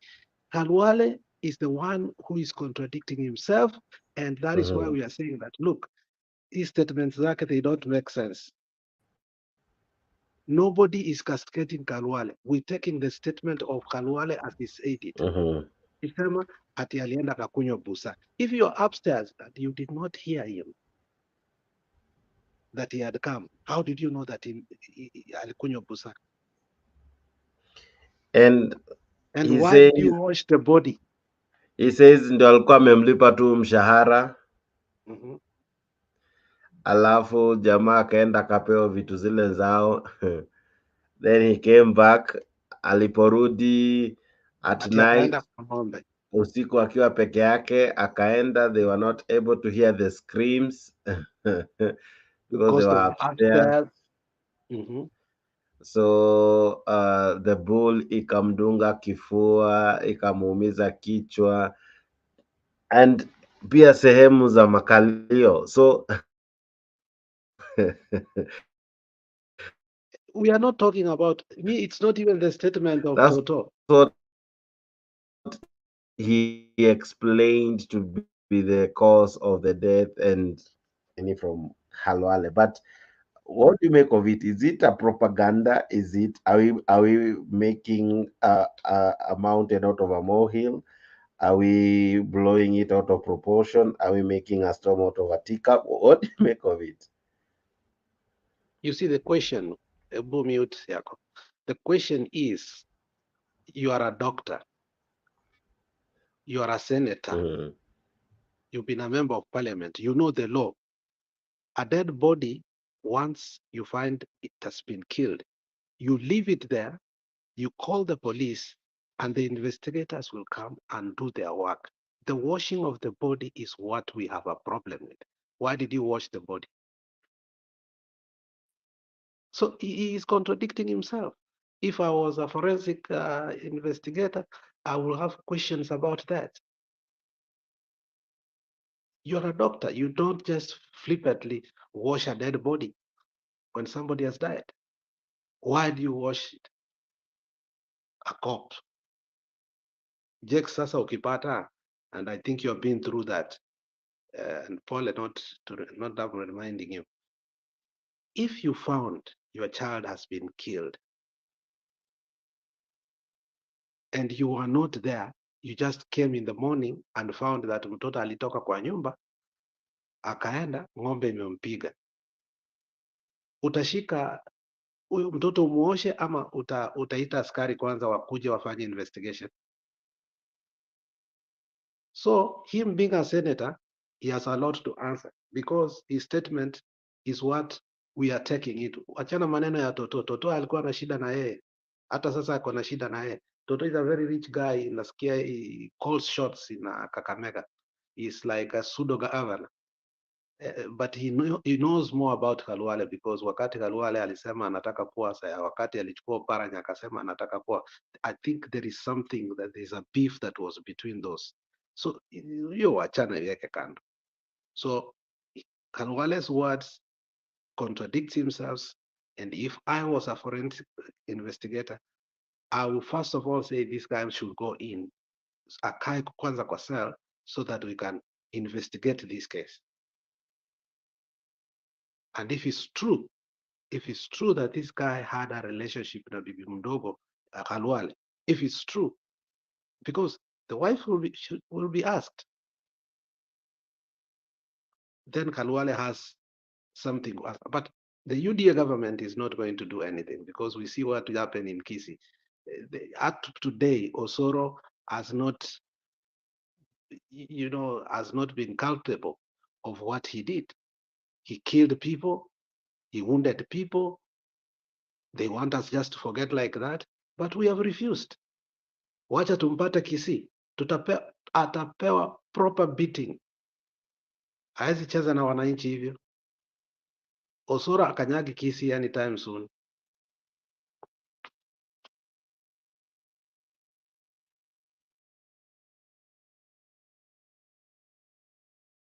Sorry, I'm muted. Let me listen to this explanation from Khalwale. I really want to get how he explained himself. I think I didn't really pay attention to those details until now that we're talking about it. But let's listen in to what Khalwale had to say in as far as the death of his farmhand had. Alipokuwa anafunga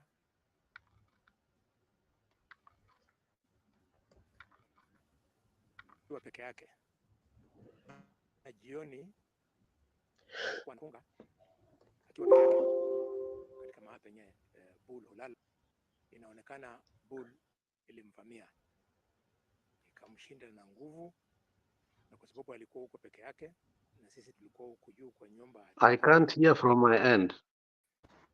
Kama alitoa mlio, lakini kama kuna kitu kinaendelea. Jex, we can't hear Khalwale speak. Or let me try to get a louder one. Yeah. All right, let me get a louder one. Let me get a louder one. A louder one of the same. I'll get that just now. Just now, allow me to get a louder version of the same. I think this should be able to be slightly louder because he explained it in a way that many say, Ali, let me see if this one is louder. All right, this one is good. So let's listen in to this one. I think this one is good. Okay, yes, this one is good. Let's do this. Can you hear now?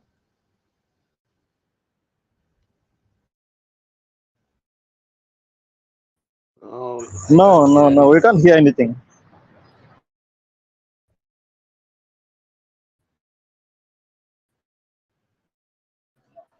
I can hear Jex very well, loud and clear. Of the clip, not Jex, the clip. Okay. Okay. I can't hear anything.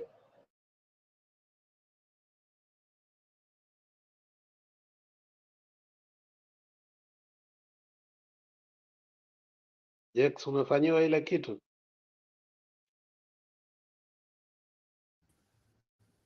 Akiwa peke yake. Can you hear now? Mahala penye Can hear you only. Inaonekana ilimvamia ikamshinda na nguvu. Can you hear the video? Alikuwa huko peke yake No.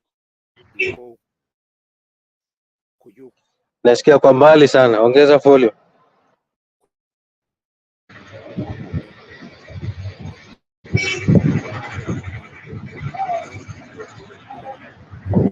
Alex, can you hear the video?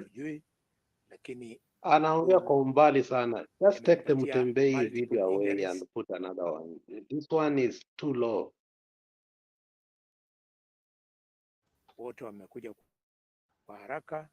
Sasa hii tumemchukua, tumempeleka city kwa mochari kule Kakamega. Tutashirikiana na familia. Moi ni mwanamume wa miaka 46. Amekuwa kwa hii boma yangu. Yes, we can't hear. Kama kayateka. Anaongea kutoka kwa umbali sana. Zaidi ya miaka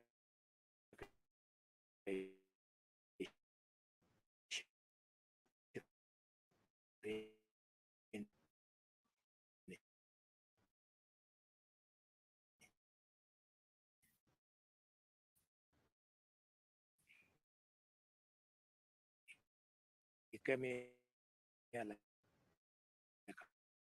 a small boy.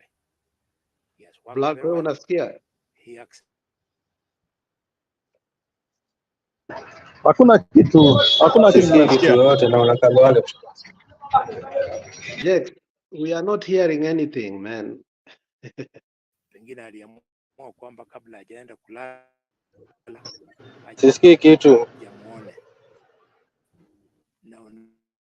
Najua freeze ama ni nini kwa sababu is not responding.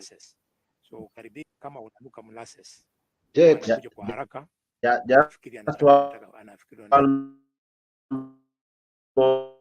We have given you time to look for it, but we are seeing somebody but we can't hear his voice. Hiyo kustuka kwa sababu pengine alikuwa amelewa. Nafikiri alitisha bull. Unajua buri ndio inaonekana alimuattack na kumpatia injury zote. Kama daktari. All right, sorry, I'll allow the version. Pembe imeingia right. Oh my goodness. Yeah. Tunaichukua kama ajali ya kawaida. Huyu ni anti yake mwenye ni jirani yangu kwa shamba lenye tunafukia mbuzi na zile ng'ombe ndogo. Mnaita ndama? Hizi ndama zinaishi kwa shamba ya juu. So moyo anapeleka huko.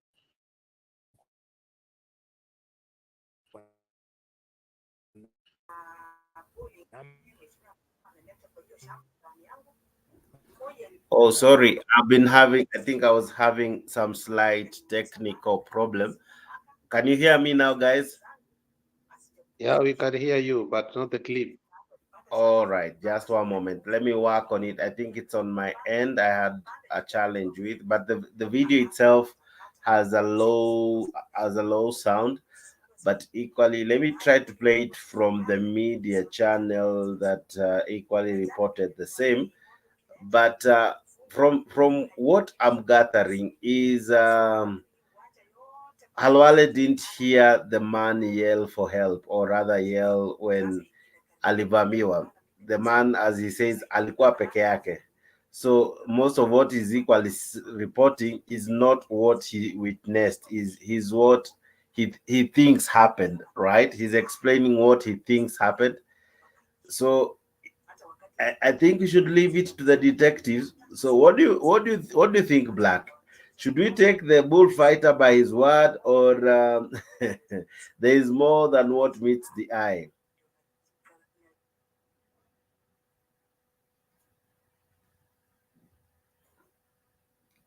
Black?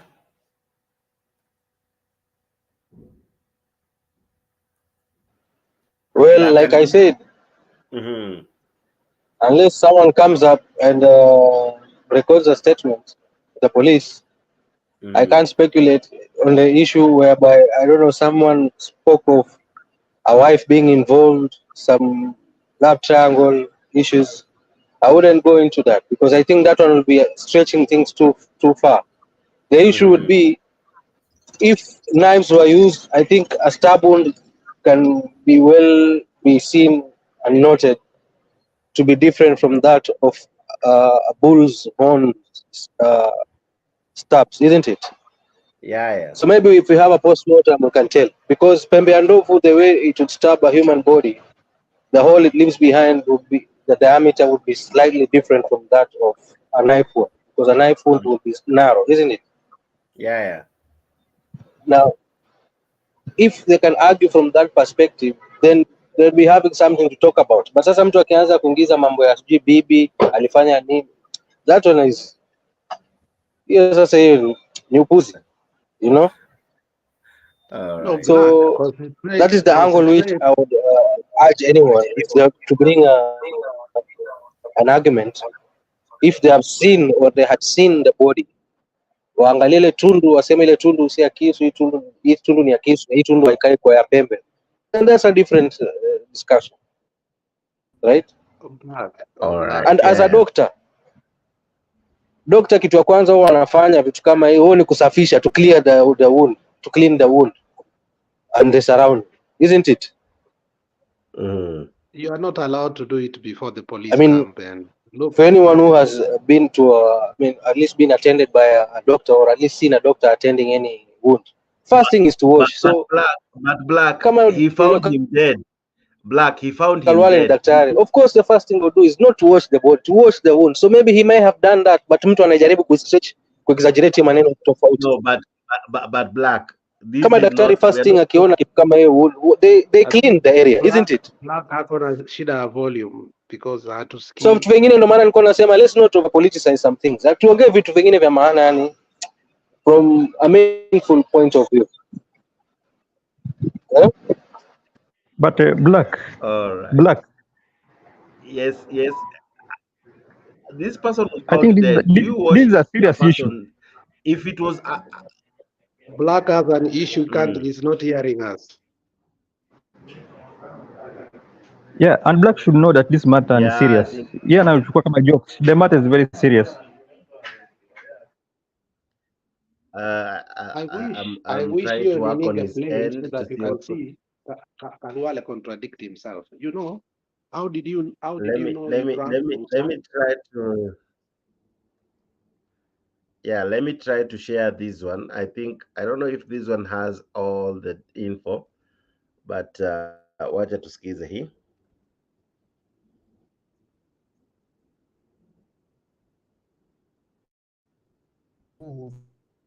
Such unfortunate ending was witnessed Sunday in Malinya, Ikolomani, Kakamega County, after a bull owned by Kakamega Senator Dr. Boni Karua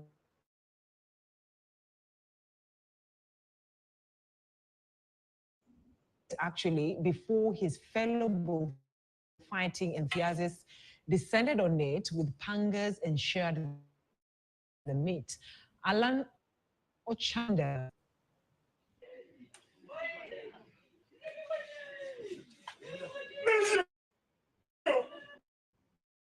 The owner of the killer bull, Kakamega Senator, attacker and killing him instantly. Hii accident imefanyika na kuna traditional way yenye mambo kama hii ikifanyika ambao tunafanya.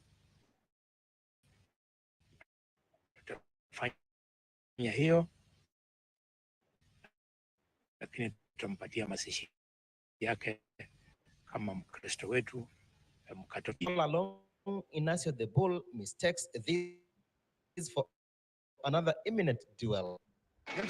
He is wrong. He is head to Portia's pilot for flouting the rules of the game and causing death.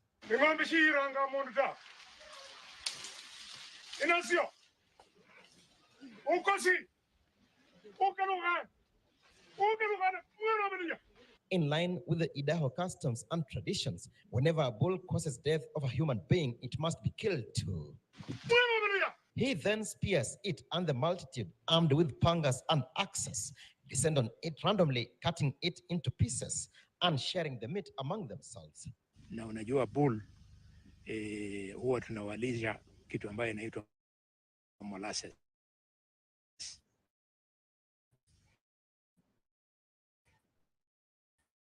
So ukimkaribia kama unanuka molasses, kuchuka kwa sababu pengine alikuwa amelewa, nafikiri alitisha bull akijaribu kumsukuma na bull akawa na hasira. The act, according to lovers of the game, is a must, as sparing the killer bull will attract more death. According to Halwale, the 5-year-old bull that weighed 500 kilograms, like other bulls, are never tied whenever in their shed. They are used to their caretakers, but dislike anything to do with alcohol smell. Kuna pembe moja yenye bull ilimdunga direct in the neck, hiyo ndio ilimuua. Pembe imeingia right into the neck, ikafungua big blood artery yenye imebleed na moyo akapoteza maisha yake. In 2020, the senator lost another bull, Christ Pogba, due to East Coast fever.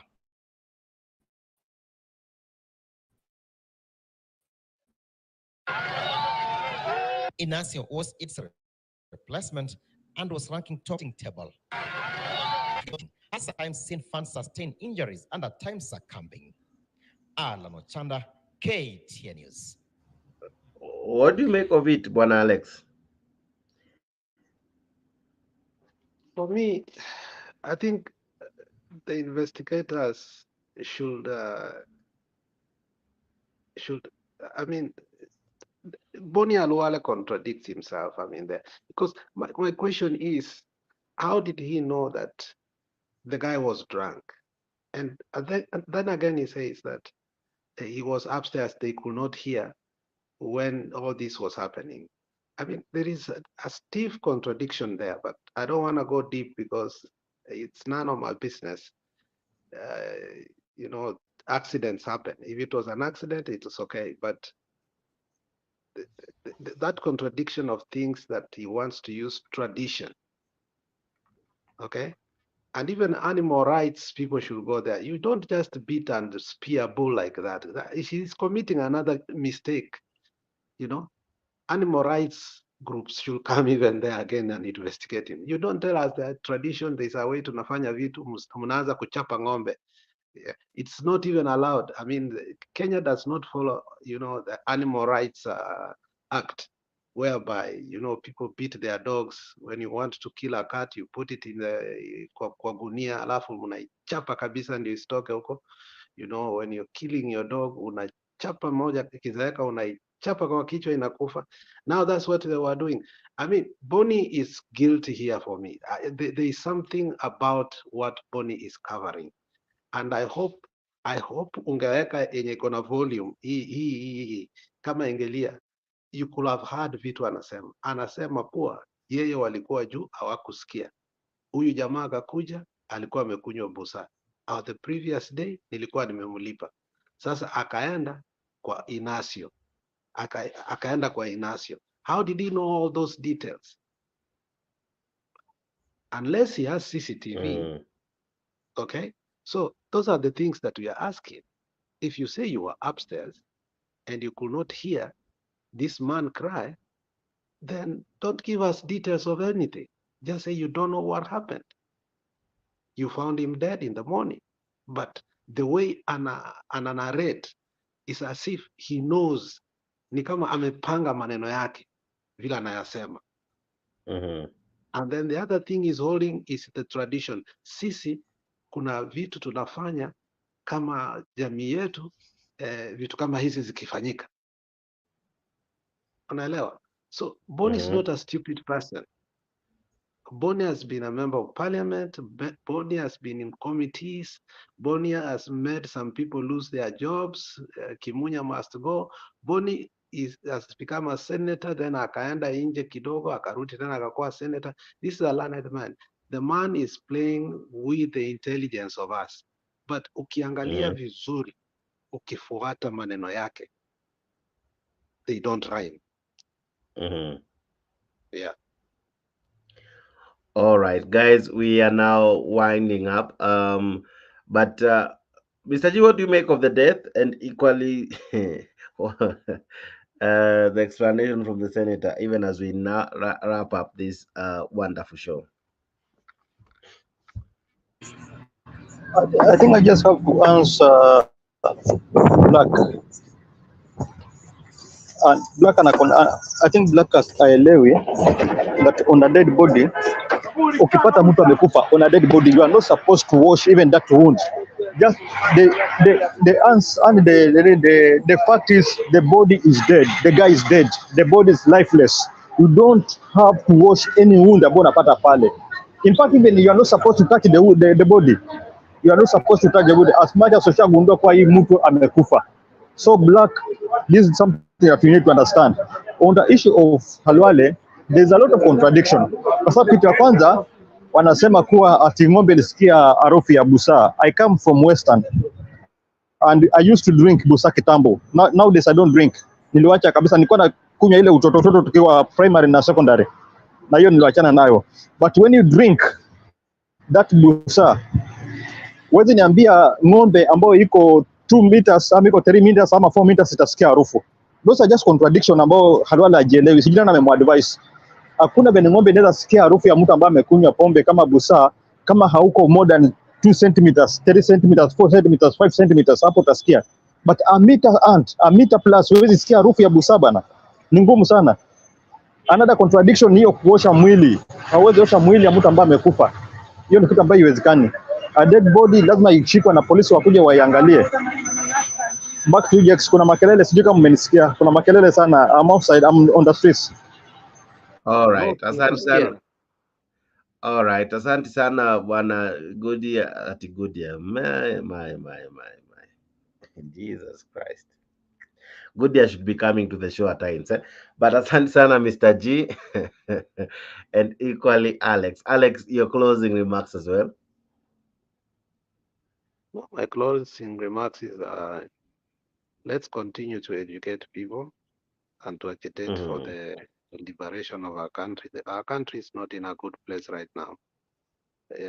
As we started, is the government rotten? I think we have all agreed that our institutions and our government is rotten.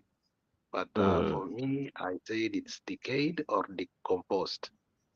So because it has been slow for others to see that, this guy is on the cars, on top of cars instead of staying in the office. And he's more of a tourist than a president. And he shines outside, but that honestly, he knows that he has taken this country in a wrong trajectory. So you cannot tell us that we as Azimio, we should not speak. We will speak on the rooftops, and we will speak even when our mouth shakes. Why? Because we must understand why did Uhuru manage this economy without this kind of what we are seeing, this kind of taxes and levies. How did he manage to do that? And Ruto cannot. And Ruto was in the same government with the Uhuru Muigai Kenyatta hata ile wakati. He was sitting in the security, the highest organ of security when they were discussing things. So Ruto is not an amateur when it comes to politics. So he must take responsibility that the bursaries have not been paid. And what makes me even mad is that Kihika has been given power. How can a government close an hospital? It just doesn't make sense to me, Jex. It can't and it will never. Imagine, Jex, if you were there and you are in oxygen, you will be dead. So kwa matanga ya ule jamaa ambaye alikuwa chairman ya Matatu Sacco, at least they tried to speak about it. And I think the members of clergy who were told not to talk, and also some members of parliament were told not to talk. And it was chaos. I mean, when in a funeral you're being given your farewell, I mean, it should not thrive under chaos. I mean, it should be peaceful. You leave the family to peacefully bury the other. Lastly, I think when we come here, we give our views. It's not like we are pinning other people down. It is it's a political perspective. You know, you can take it, you can leave it. You know, so sio kusema wale wenye there's a way watu wa UDA they will always start saying wale watu wa ile side hamunanga demokrasia. Sasa sisi tukiongea, yani they want to pin us that we have members of parliament who have become segregated. They went to Bondo the other day. It is the people who ejected them. It wasn't Raila. When they went, the member of Bondo went to Bondo in the opening of the Anglican church. You know, it was the members who voted for him under ODM. The same members who are doing what? Telling him that he has done a wrong thing. In Kwale, it is the members, the delegates, who felt that they don't have a senator. So that is democracy too. So unataka mtu wetu aenda work the other side, si tunyamaze tu hivi. That man spoke very well. He said, sisi hapa Kwale. Akauliza Senator Sifuna, are you not a member of oversight in parliament? Yes. Sisi hapa tuna hatujai muona. Was that wrong? It is not wrong, because that's internal democracy. You can't choose somebody under ODM and under the other side, and then you don't see him at all. You are going to see him under UDA in 2027. So we must speak. And we will speak even when our voice shakes. All right. Naona Black umemzindua. All right. Yes, Black. Hello, my point is this. Point yangu ni kwamba si eti kwamba sitaki ama napinga watu ku point out makosa hapa na pale. My issue is only politicizing things. Now, for instance, yes, we've said that housing plan, that's just an example. The funding source, or the funding structure is not so popular, right? Now, what's the alternative? I've not had anyone from the opposition coming up with an alternative, because if they had such a plan also, just a minute, I let you speak, ndugu Alex, nilikuacha kuongea. Sindio? It is only fair. It is only fair that also pia mimi uniruhusu niongee, nimalize, alafu upinge chochote kile ambacho nitasema ambacho unaona kiendani sawa na vile ambavyo unavyoona wewe. Si ndio? Ni kweli. I think sasa ndo nasemaje? Iwapo kweli na ni kweli, mimi pia naona kwamba mimi pia nakubaliana nalo kwamba ile funding structure sioni so far ikiwa mzuri. Inakaa iko very unpopular. But I've not had people coming up with alternative sources. Now, for example, I've heard the Right Honorable Raila talk about the housing plan. Wamesema ni mzuri na kwamba yeye pia anakubali ni mzuri na tunakubali ni mzuri, lakini njia ya kutekeleza ndio si mzuri. Ni opinion gani ama suggestion gani yenye watu wametoa? Mimi nimetoa yangu nikasema, why don't we opt for a way of funding it through treasury bills? That is a suggestion. Now, why don't we also hear the other side and my learned friends like you coming up with alternative suggestions, like this is the way that we could fund this process, because we agree the idea is good, but the source of funding is not good. So what alternative suggestion do you have to it? I came up with one. I said, why doesn't the government come up with a way of funding it through treasury bills specifically for that? Because there is a program which I saw, I read, walikuwa nasema ya saving scheme ya expatriates and watu wako diaspora. Why don't they turn them to treasury bills instead? Because treasury bills, unajua pesa yako ukiweka pale haiwezi potea by all means whatsoever. But coming up with structures of kusema eti scheme ya kusave ya diaspora, I think hiyo pesa hata ikipotea imeenda. Maana wataleta mambo ya commission of inquiries na pesa itairudi.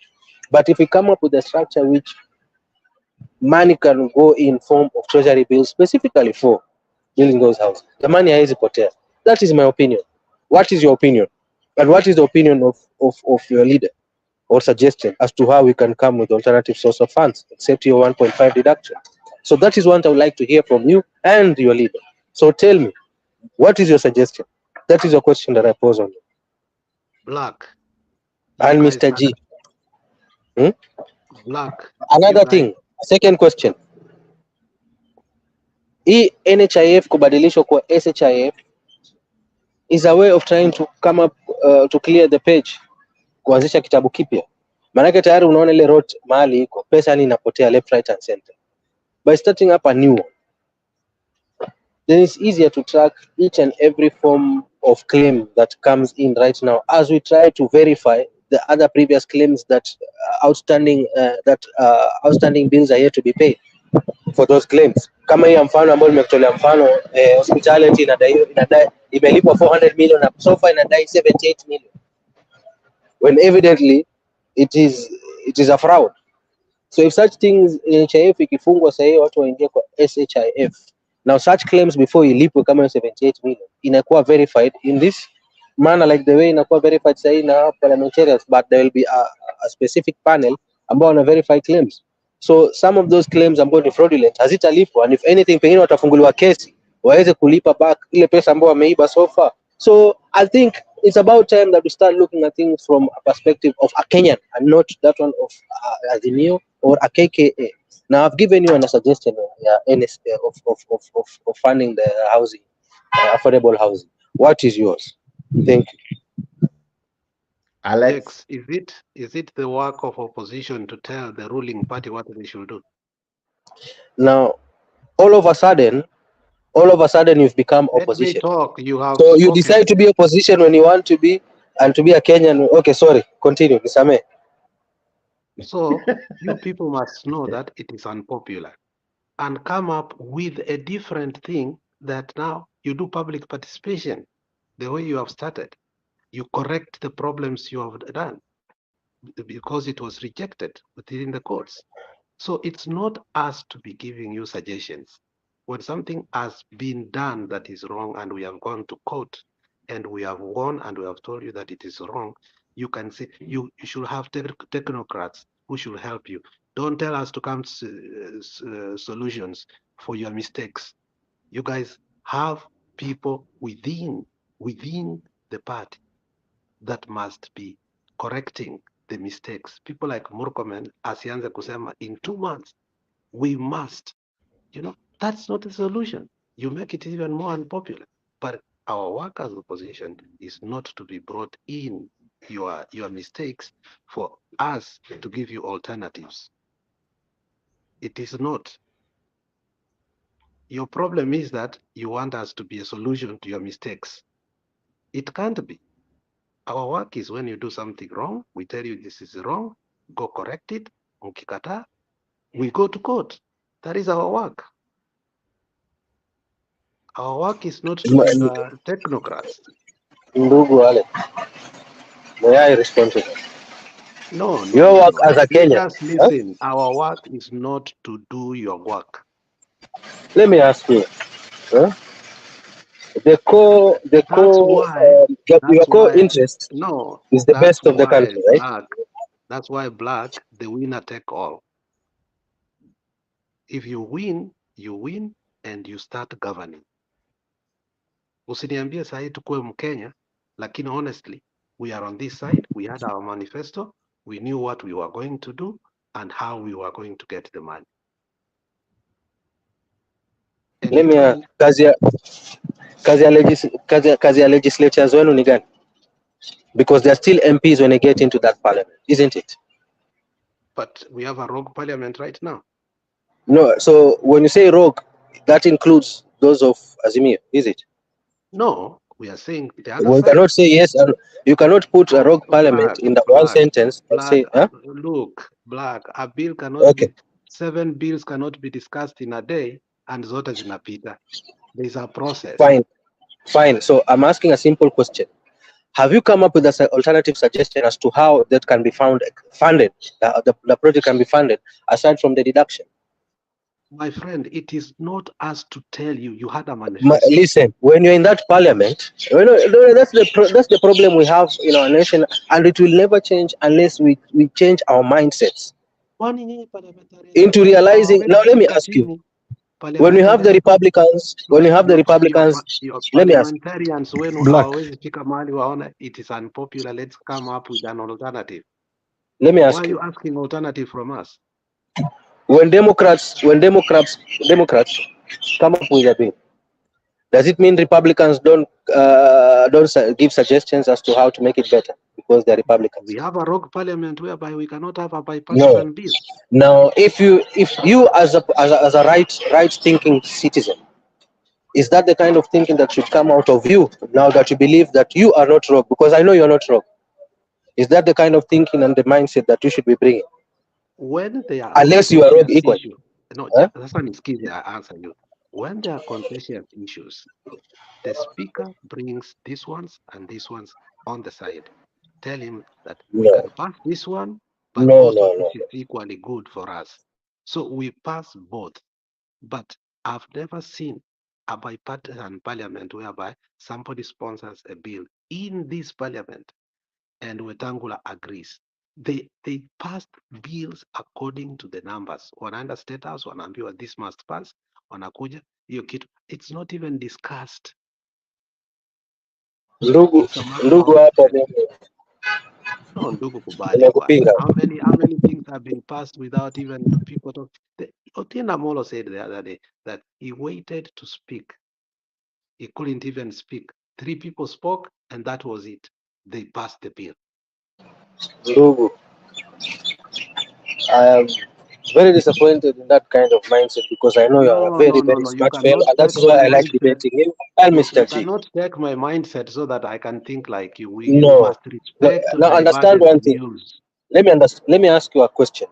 No, stop asking me questions because you want me to If agree with you you. come up with a suggestion that you believe is gonna assist the Kenyans, will you have assisted Kenya Kwanza or assisted the many Kenyans out there? You guys don't listen. It's a simple question. When you come up with a suggestion, that's why we have public participation. We have But artificial. You guys have what is what the is called artificial majority. what's public participation all about? When so that Kenyans can come up with alternative suggestions and opinions. Now, when you fail to do that, Black, you must know that the work of opposition is not to advise the government on what to do. You don't agree with me on that. is to now I know that's what I'm saying. It is very strange how at the beginning of it all you are very eloquent in telling us that the constitution of Kenya does not have opposition. Mr. Jake, you were here. We were having this discussion. Did we not have that? Oh, we are minority. I'm sorry for using the word opposition. We are minority. So did we not have that discussion where hatuna opposition, hatuna nini? So that's why I was telling you, it is very convenient for my good friend and my brother Alex to choose when they can be opposition, when they can be concerned No, citizens of Black, I'm Kenya. sorry. I used the word that is not supposed to be there. We are minority. Now, that being the case, does that mean being a minority you cannot bring up a suggestion? Leave alone that. Let's It come is out of not the our parliament. work. Let's It is not wacha our tuondoke work parliament. at all to Wacha advise tuondoke the wacha government. tuondoke parliament. Wacha tuondoke parliament. Twende kwa public participation. As a Kenyan, public participation is whereby ordinary Kenyans, ordinary citizens, just a Kenyan like you and me, That is different. can come up with suggestions. Have Yeah, you that come is up with different. any suggestion from yourself as a Kenyan, concerned Kenyan? Of course, I have come, but I'm not going. If I was in Kenya, I would give my views when I'm telling the people that come to, if that's parliamentarians or whoever that comes, if it's the ward council, MCS, whoever comes to ask us about that. But the whole issue is, the court has said this is wrong, but you still want to push it. You want still again to go to the court of appeal and push it and say, look, this is not right, we still we want the 1.5? 1.5%. Ukiweka 1.5, ukiweka 2.7, hiyo ya healthcare NHIF, sasa hii inaitwa sijui ni SHIF, ukiziweka pamoja already zimefika almost 5%. That's a lot of money to deduct from people. Mimi nitakwambia kitu kimoja ambao nimeambianga wengi, they are looked at deduction, they are not looked at taxes. Nitashare tu kitu kimoja ambao should come to parliament and make sure that the bill passes at a tax, not at a levy. That's what I'm saying. I will share something that many of you, I think you already know, we've observed as Africans. It is one crazy thing that I've gotten to realize. We Africans, we always seem like we are in competition with ourselves, with your brothers, with your friends, with your citizens. It's like you always want to come out on top by ensuring the other one fails. Whereby our Asian brothers and sisters and Europeans wanakuanga kama wamoja. Black, you act as if your president listens to Kenyans. Your president does not listen to Kenyans at all. That is one thing. He has made the country to be chaotic because the nature speaks to people. If people disagree with him, he should not say, we kijana, pinpoints, you know, as a leader, listen to what the people are saying. Why is he being heckled all over the country? Stop being a Pan-Africanist here when you know that very well the Ruto is not a Pan-Africanist. We can agree between me and you to be Pan-Africanist.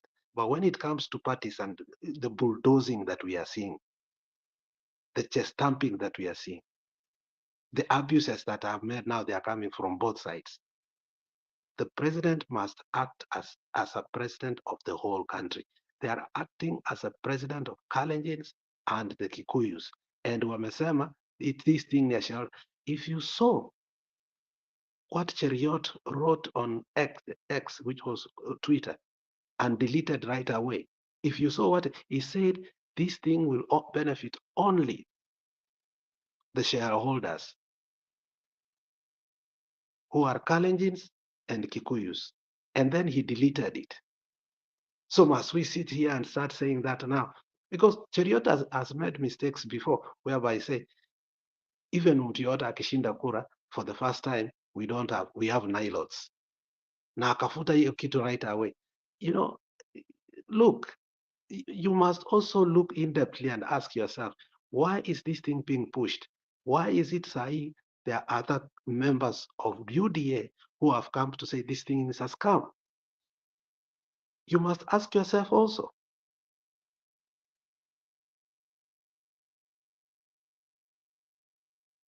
Let him stop. Hakuna, kila mtu akona, kuna mtu hapa ana kwao. Kila mtu akona kwao bwana.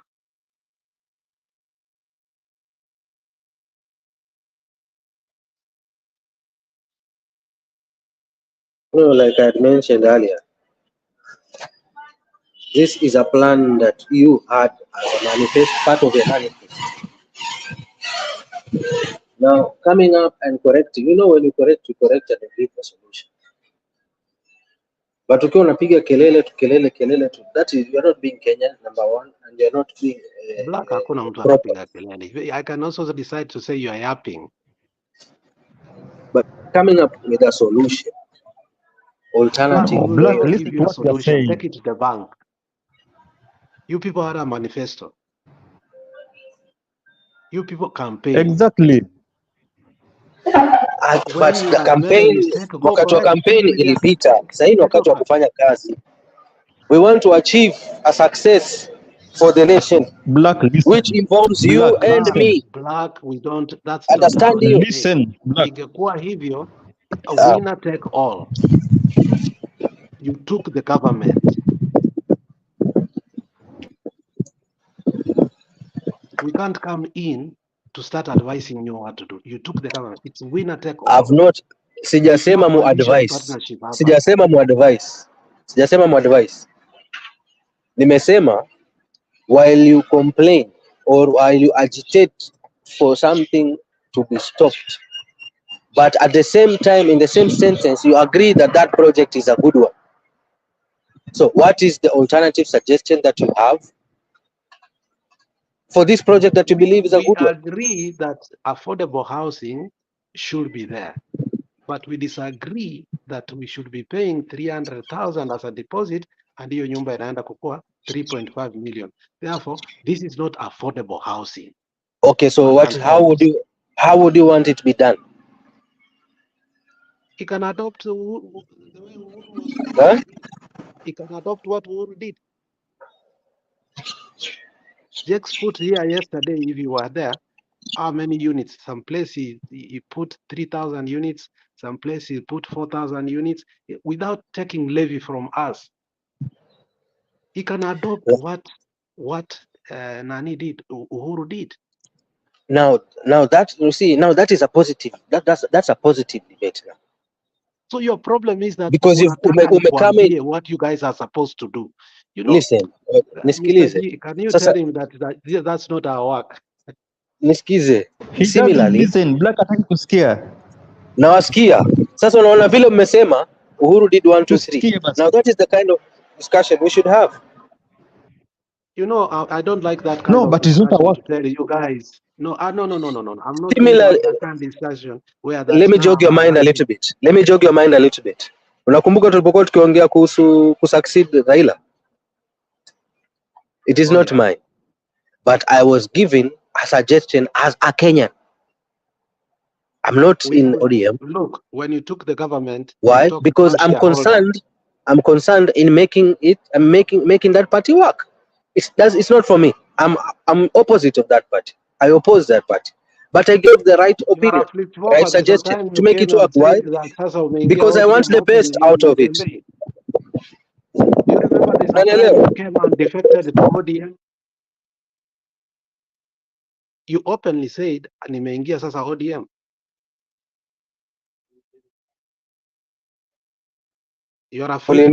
Uliniuliza who's best suited. Nikasema hiyo sasa ni yenu, ila this is the way it should be done. That by now we ought to have done 1 2 3 4 5 things to avoid the fate of what has been happening to other parties, whereby when the leader goes off, the party dies. And I gave an example of PNU and many other parties that have gone down because their founding father or their leader went down. No. So I gave Black, can I say an alternative suggestion? Tell you something. Black. Black, can I tell you something? Yeah, let's listen to what Wamchomba said. Wakati alikuwa na Yeah, I'm talking. Let's listen to what Wamchomba said. Wakati alikuwa anasema when he decided to stand against the bill, hiyo bill ambayo imeleta shida Kenya. The things ambayo amepitia, the rejection ambayo amepitia from that government, from the president and those people who surrounds the president. Now you are telling us to give this person an advice, somebody ambaye sikiza advice. Tutapatia vipi mtu advice? This is what Alex is trying to tell you and you have to understand. Wacha kupressurize kitu ambayo iwezekani. It's not our work to give alternative to this government. Kwanza, in fact, maybe can you discuss kama watoto kidogo?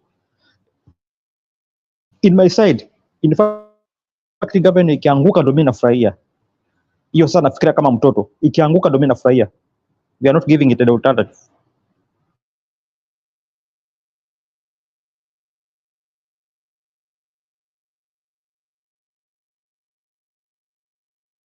You know, Black, if we had a speaker like Marinde, whereby we sit down and we have bipartisan committee, and you know, we say this is what we want, this is what we want. They narrow it down, but there is no way Ruto can agree for bipartisan committee to be there, so that at least some of our things are achieved. And therefore, that's why we are saying during Kibaki's era, you know, there was something that happened good for us to show that our coalition partnership works. And in parliament, we had very good committees that used to sit down, the government and the other nusu mkate. What they used to do is that they used to debate things under the committees, and then they come with the solutions. You people do not want us to sit down with you in parliament, in committees, so that we can have solutions. Wetangula is a dictator. He doesn't even listen to anybody in parliament, not even the people from yeye atajua hii bill the president ameniambia iko hivi. He doesn't act as the speaker of everybody in parliament. So you can know that the difference between the leaderships that we have and the leadership that we don't have. If you had tolerant leaders, you have heard what Osoro says openly. I'm the chief whip, lazima munisikize.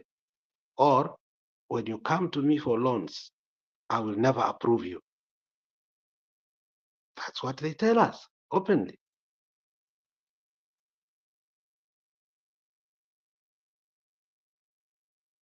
So saa hii unataka nifikirie kama Mkenya, but nyinyi hamfikiriangi kama Wakenya, mnafikirianga kama watu wa UDA.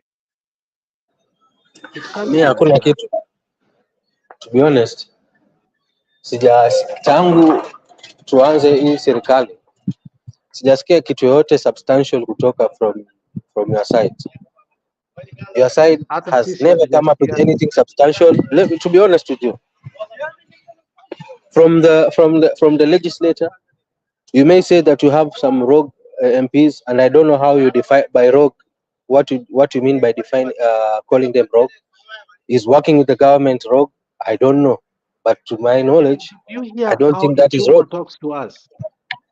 Now, anybody that works with the government is rogue. No, That's how I'm you ended up asking, calling. That's do how. you That's what listen? you ended up. I'm Mukaenda asking you, do you listen how Ichungwa speaks to mukaenda us? kutukana kina Jalango ukisema eti wameuzwa, which is wrong.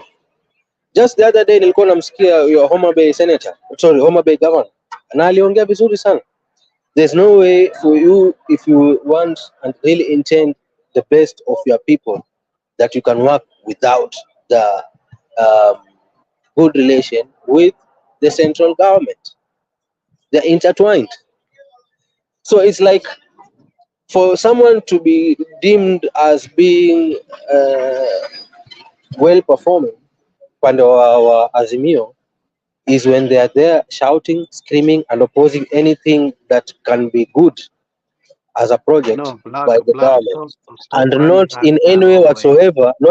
whatsoever cooperate with the national government ama central government kutengeneza nini, kutengeneza Stop nchi. branding us That is in your your way own. of. That is how you define a good leader in No, your perspective. That's not the. That's not Yes, how. I mean, no, that no, is no, how no, I no. see.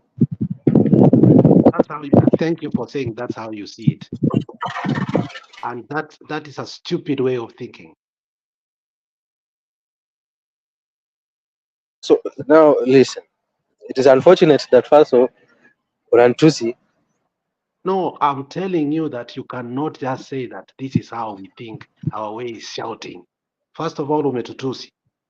No, Umetutusi wewe ndio umeanza matusi. no, because in my okay, You if cannot you say feel that. if you feel by saying shouting, Yes, you are Matusi, defining as a class. my apologies on that. My You apologies can't on call that. us I that take we are no, hecklers. listen. No, There's I'm wisdom telling in you, you listening. can't say If my listen when choice, I'm trying to help you that look, you called us hecklers. and but that is what my apologies is. That's how you feel, but that is what you exactly do. You know, because See, you apologize and say, this is who you are. Stop branding us that way. And that's why I'm listen. telling you, that's a stupid way of saying things, that we are Now, hecklers. that's what is happening. What's the definition of a heckle? My friend, you And what's guys the are so definition of a stupid. You debate? are dumb. When anybody comes to you, dear, they stop using their mind. No. Yes, when somebody comes No, to you, dear, they never use their mind. no, Like you are no, not using the mind you used to use when we used to debate before. no. You are Look, a psychopath first, right now. You no, are a fanatic. no. A fanatic is someone who sees no other sense but one way. I have been able That's to what try you and are. make you see Right now, something. I that's gave you what an example of there's no NHIF. example that was Nikatolea substantive that you mfano ya gave me. example ya hospitali yenye imekuwa ikiibia NHIF toka 2006. Who was But in power in that's 2006? not substantive example. 2007 coming to 2007 mpaka sahi 2008-9 mpaka 2024 And there are many other hospitals imepita that are regime ya nusu mkate. Nusu mkate imepita regime ya no, listen. stop that Let me educate nonsense. you now. Stop that. No, you are not Imepitia going to educate me. nusu Stop that nonsense. mkate, Look, ameiba wakati wa nusu mkate, ameiba no, wakati wa Jubilee na ameshikwa wakati huu wa sahi. wacha nikwambie. Understand? See that There sense. was Now, NYS saga, there was the military saga, whereas you people sijui mulifanya chesa mukaenda mpaka the office of the deputy. There's so many corruption things that you guys did under when Ruto was powerful. So who was the minister? give me an example, one example, and you think that you are so clean. Minister of Health wakati huo ilikuwa nani? Wakati si kulikuwa kuna Ngilu ama? Stop it. You're not going to give me one So, example by branding us. Why don't you talk about NYS? Yes, boy. Why don't That's you what I'm talk telling about you. NYS? Why don't you Yes, talk bro. about the gun That's what I'm saga? saying. Ndio maana nakwambia ukisema uingie politics, tutaingia politics na hakuna kitu tutasaidiana naye. Elewa hiyo kitu ndio nakueleza. Lakini kusema tuongee kama Wakenya tutapata solution. Maana tukiingia siasa nimetolea mfano. Hii kitu walianza kuiba tangu 2006. Hiyo ni hospitali moja tu. Na serikali gani ilikuwa hapo 2006? Mbona wako washika wakati wa serikali ya nusu mkate? Give me one-sided example. I'm giving you an example. Wameshikwa wakati wa UDA wa Kenya Kwanza. Then I would say that Kenya Kwanza is working far much better than Azimio. Redundant. Tell us about Waiguru. Tell us about Waiguru and NYS. Let's debate from a perspective of a Kenyan. That's why I was giving you that point. Tukisema tuanze kudiscuss upande wa politics because somebody is called Ochieng. You are giving me an example because somebody comes from Luoland. Stop that nonsense. Talk. Sasa kama Ochieng amekuwa akiiba. No, nimekutolea mfano. Uondoke kwa hiyo mindset. There's a point you said and you know where that person comes from. You know, I'm not even talking about him. I'm talking about the scam. If that scam from that hospital was happening since 2006, ikapita regime ile ya nusu mkate, ikapita regime ya Jubilee, because Jubilee, wakati wa Jubilee, Raila was not in government. Jex, I'm telling you, elewa hivi, point yangu ambayo najaribu kukuambia ni hivi, Alex. Hakuna point uko aliiba regime ambao Raila alikuweko, na akaja kaiba regime ambao Raila hakukuweko. So you see, this is a perennial problem that does not mean that sijui kama unanielewa, si mambo ya politics. Because ingekuwa ni politics, tungesema aliiba tu wakati wa Raila. But he did not steal during Raila's time only. But he also stole in Jubilee. So the problem is this, huyu ni mwizi. Elewa hiyo.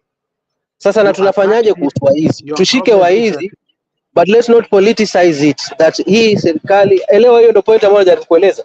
Tudili na hii kutoka ile point ya kuwa watu wamekuwa wakiiba. Na akatoa mfano ameanza kuiba tangu lini. So hii ni shida tuko nayo. So what is the solution we can do with it? But because kama ameanza kuiba tangu serikali zile zingine, then it means we have a problem with that system, the hospital system itself, the insurance fund. So how can we approach this? Now that is what we should discuss. But when you start talking about hey serikali, you're not being, you're being the psychopath. No, Black, your problem is right? This. You don't because want us to nikakwambia mfano tukiongea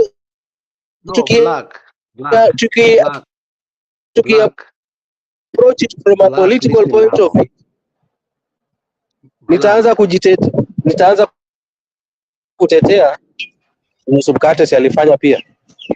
All right, gentlemen. Black, let me tell you one thing. You are not going to change us from our position to what you think and what you define as Kenyan. What you're defining as Kenyan is not Kenyan. It's a way of wanting us to rubber stamp what you guys are doing. We are not going to do that. There's no Kenyanism there. There's no patriotism there. You want us to think hard thinking. I've asked you, let's be forward thinkers and get solutions to these perennial problems which we have. But you guys don't listen. We cannot We have told you people. that why did we go to court? Because you guys refused to listen. Obnata did not go to court just And that like is the that. right approach, going to court. And I agree with that. And that is the best way. And I agree. That is how it should have been done. And I'm happy that No, ilifanywa hivyo. what you are saying is that And what you are saying, I'm in no and your disagreement. president I'm not disagreeing to that. I'm agreeing to that. and your president then said, kwani hii sword nilipewa ya nini ya kukata mboga? Nitaitumia. Then he started threatening us. In my All view, right. I would say that is wrong. You see, so that's why I'm telling you, we should debate from that perspective of a Kenyan, not How as can being we a psychopath. debate And I when agree, your those are president not the has right already words. said Those are not the he's right going words. to use the sword? That's not the, no. Has he used the sword? Of course, he threatened some people. No. There is a Songe mbele video bana. Kibagenge Vitu talks vingine yani. about that. No, there's a video that No. Kibagenge speaks. No, wacha usikiza Black. Don't politicize things. Sayoto unakuwa fanatic. That the president that alisema wacha nione mtu atapinga hii bill. That was a threat. All right. Black, kubali kuna time your president has made many mistakes. All right. Ladies and gentlemen, nakuwa requested tuanze like videos. Yeah, I think I don't really emphasize on the importance of liking our videos. But please, whenever you watch our videos, kindly be liking. Asante good. Yeah, I'll try to be reminding our viewers and our panelists to always like our videos. All right. Msifanye black, msifanye good year as I feel discouraged at like the videos, Akina Black and Alex and Mr. G and myself. Let me look for that video, our video. Sometimes story ushika hapa kwa Afrique 24 mpaka tunafanya ile kitu, but like the videos on all our platforms. All right, nimefanya hivyo good year. All right. Black na Alex, you guys, hii vita yetu tunaona itaendelea for quite some time now. We are now 3 hours in. I think Alex kumepeana your closing remark. Mr. G, ulikuwa umesema anything as your closing remark?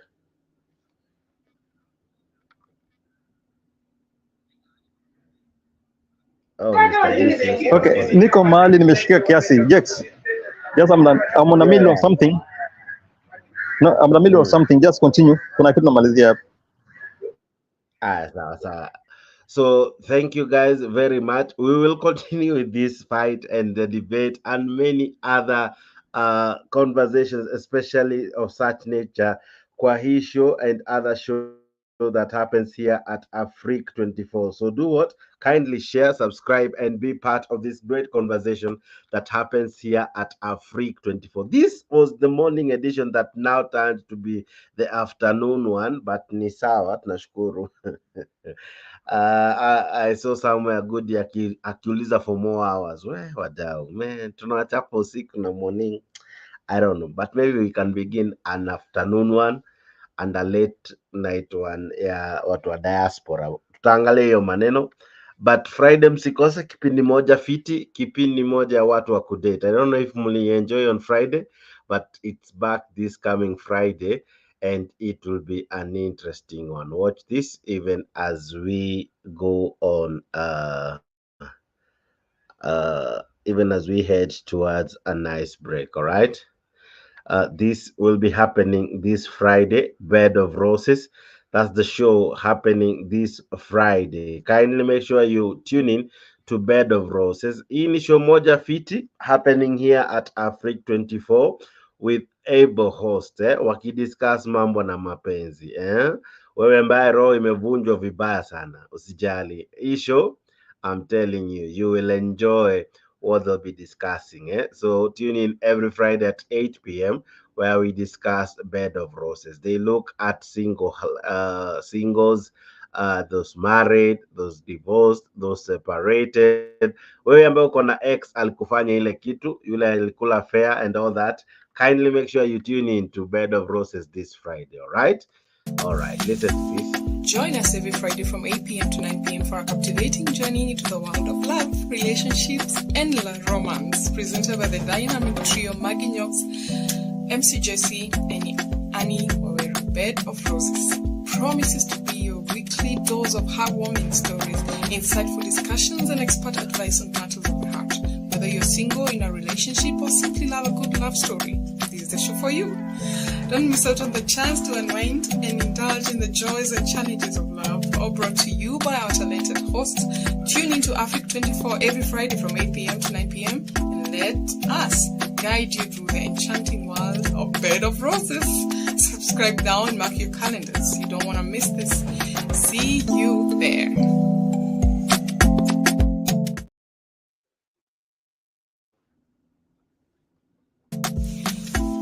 Join us every Friday from 8 p.m. to 9 p.m. for a captivating journey into the world of love, relationships, and romance, presented by the dynamic trio Maggie Knox, MC Jesse, and Annie Waweru, Bed of Roses.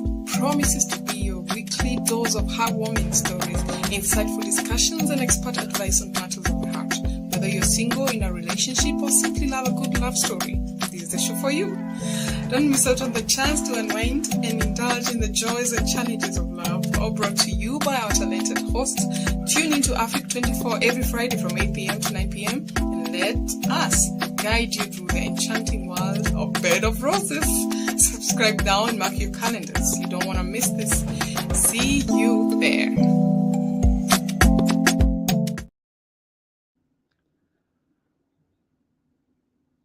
All right. So make sure you catch that program this Friday. It will be epic. I'm telling you. These guys are doing ile kitu. I'm telling you. These guys wanafanya ile kitu. So make sure you tune in to Bed of Roses kwa sababu wadau, hii show lazima mtapenda. Hii show itawa nice. Hii lazima itawa nice. So Friday 8 p.m.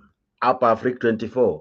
Hiyo ni show moja safi sana. Show fiti ilianza last Friday, ifuate hapa Africa 24. Inaweza kosa kuwa kwa other channels. So what do you do ndio usikose hiyo kipindi? Subscribe to Africa 24. Kimbia hapo YouTube, subscribe to Africa 24 and make sure you hit that notification bell so that Friday saa 2, wadau, Friday saa 2, you don't want to miss that one, with a good panelist from MCJC, Maggie Knox, and of course Anne, watakufanyia ile kitu. These guys, hey, Friday walifanya mambo, maswali kibao, all right, so come in, be prepared to be educated, entertained, and informed. Usiogope kuuliza swali, usiogope kushare in. They will really try to explain and express themselves. Find out mbona mademu wanafanya ile kitu. Majamaa huku nje wanaumia, wana complain, wana lament vile wamefanywa ile story na mabinti, but sawa, we love our ladies equally, we love our gentlemen, of course, with the increase on femicide and all. So let's have a great debate and discussion there at Bed of Roses. We have marriages that are not working. Let's discuss all that in the show that premiered last Friday, and we have another one happening this Friday. Usikose, usikose, usikose. Please book a date with us. Asante sana for tuning into Africa 24. This was the morning show. All right, this was the morning edition. We looked at the newspaper and other news making headlines.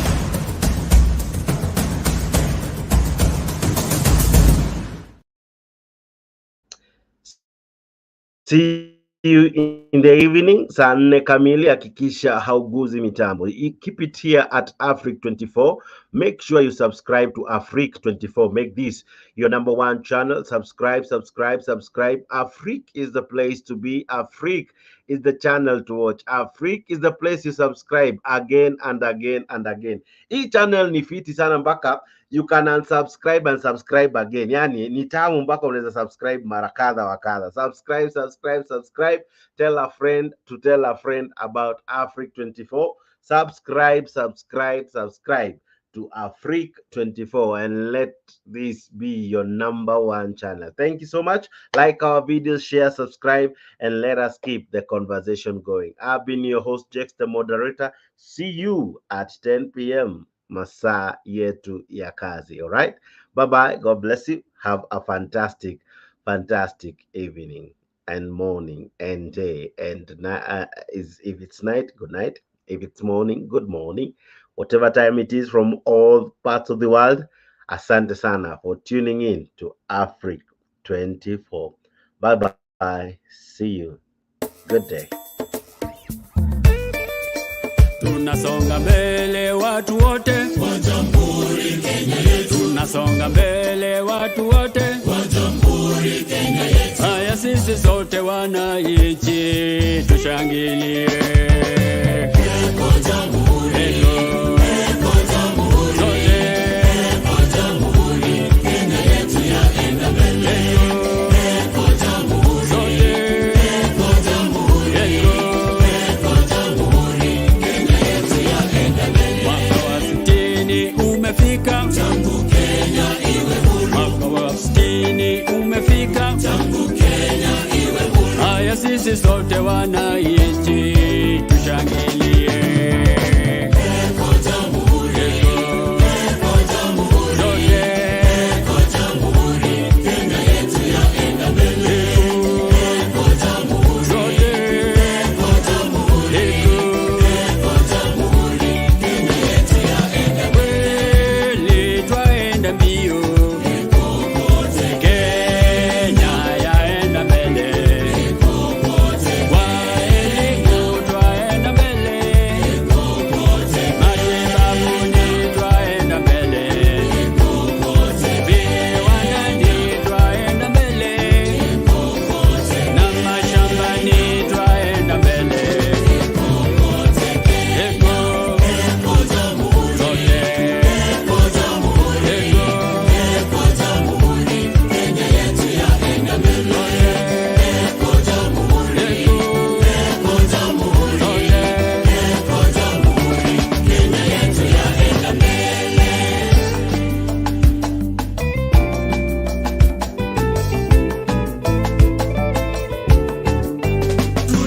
Tunajivunia Kenya nchi yetu, kweli yapendeza, kweli yavutia.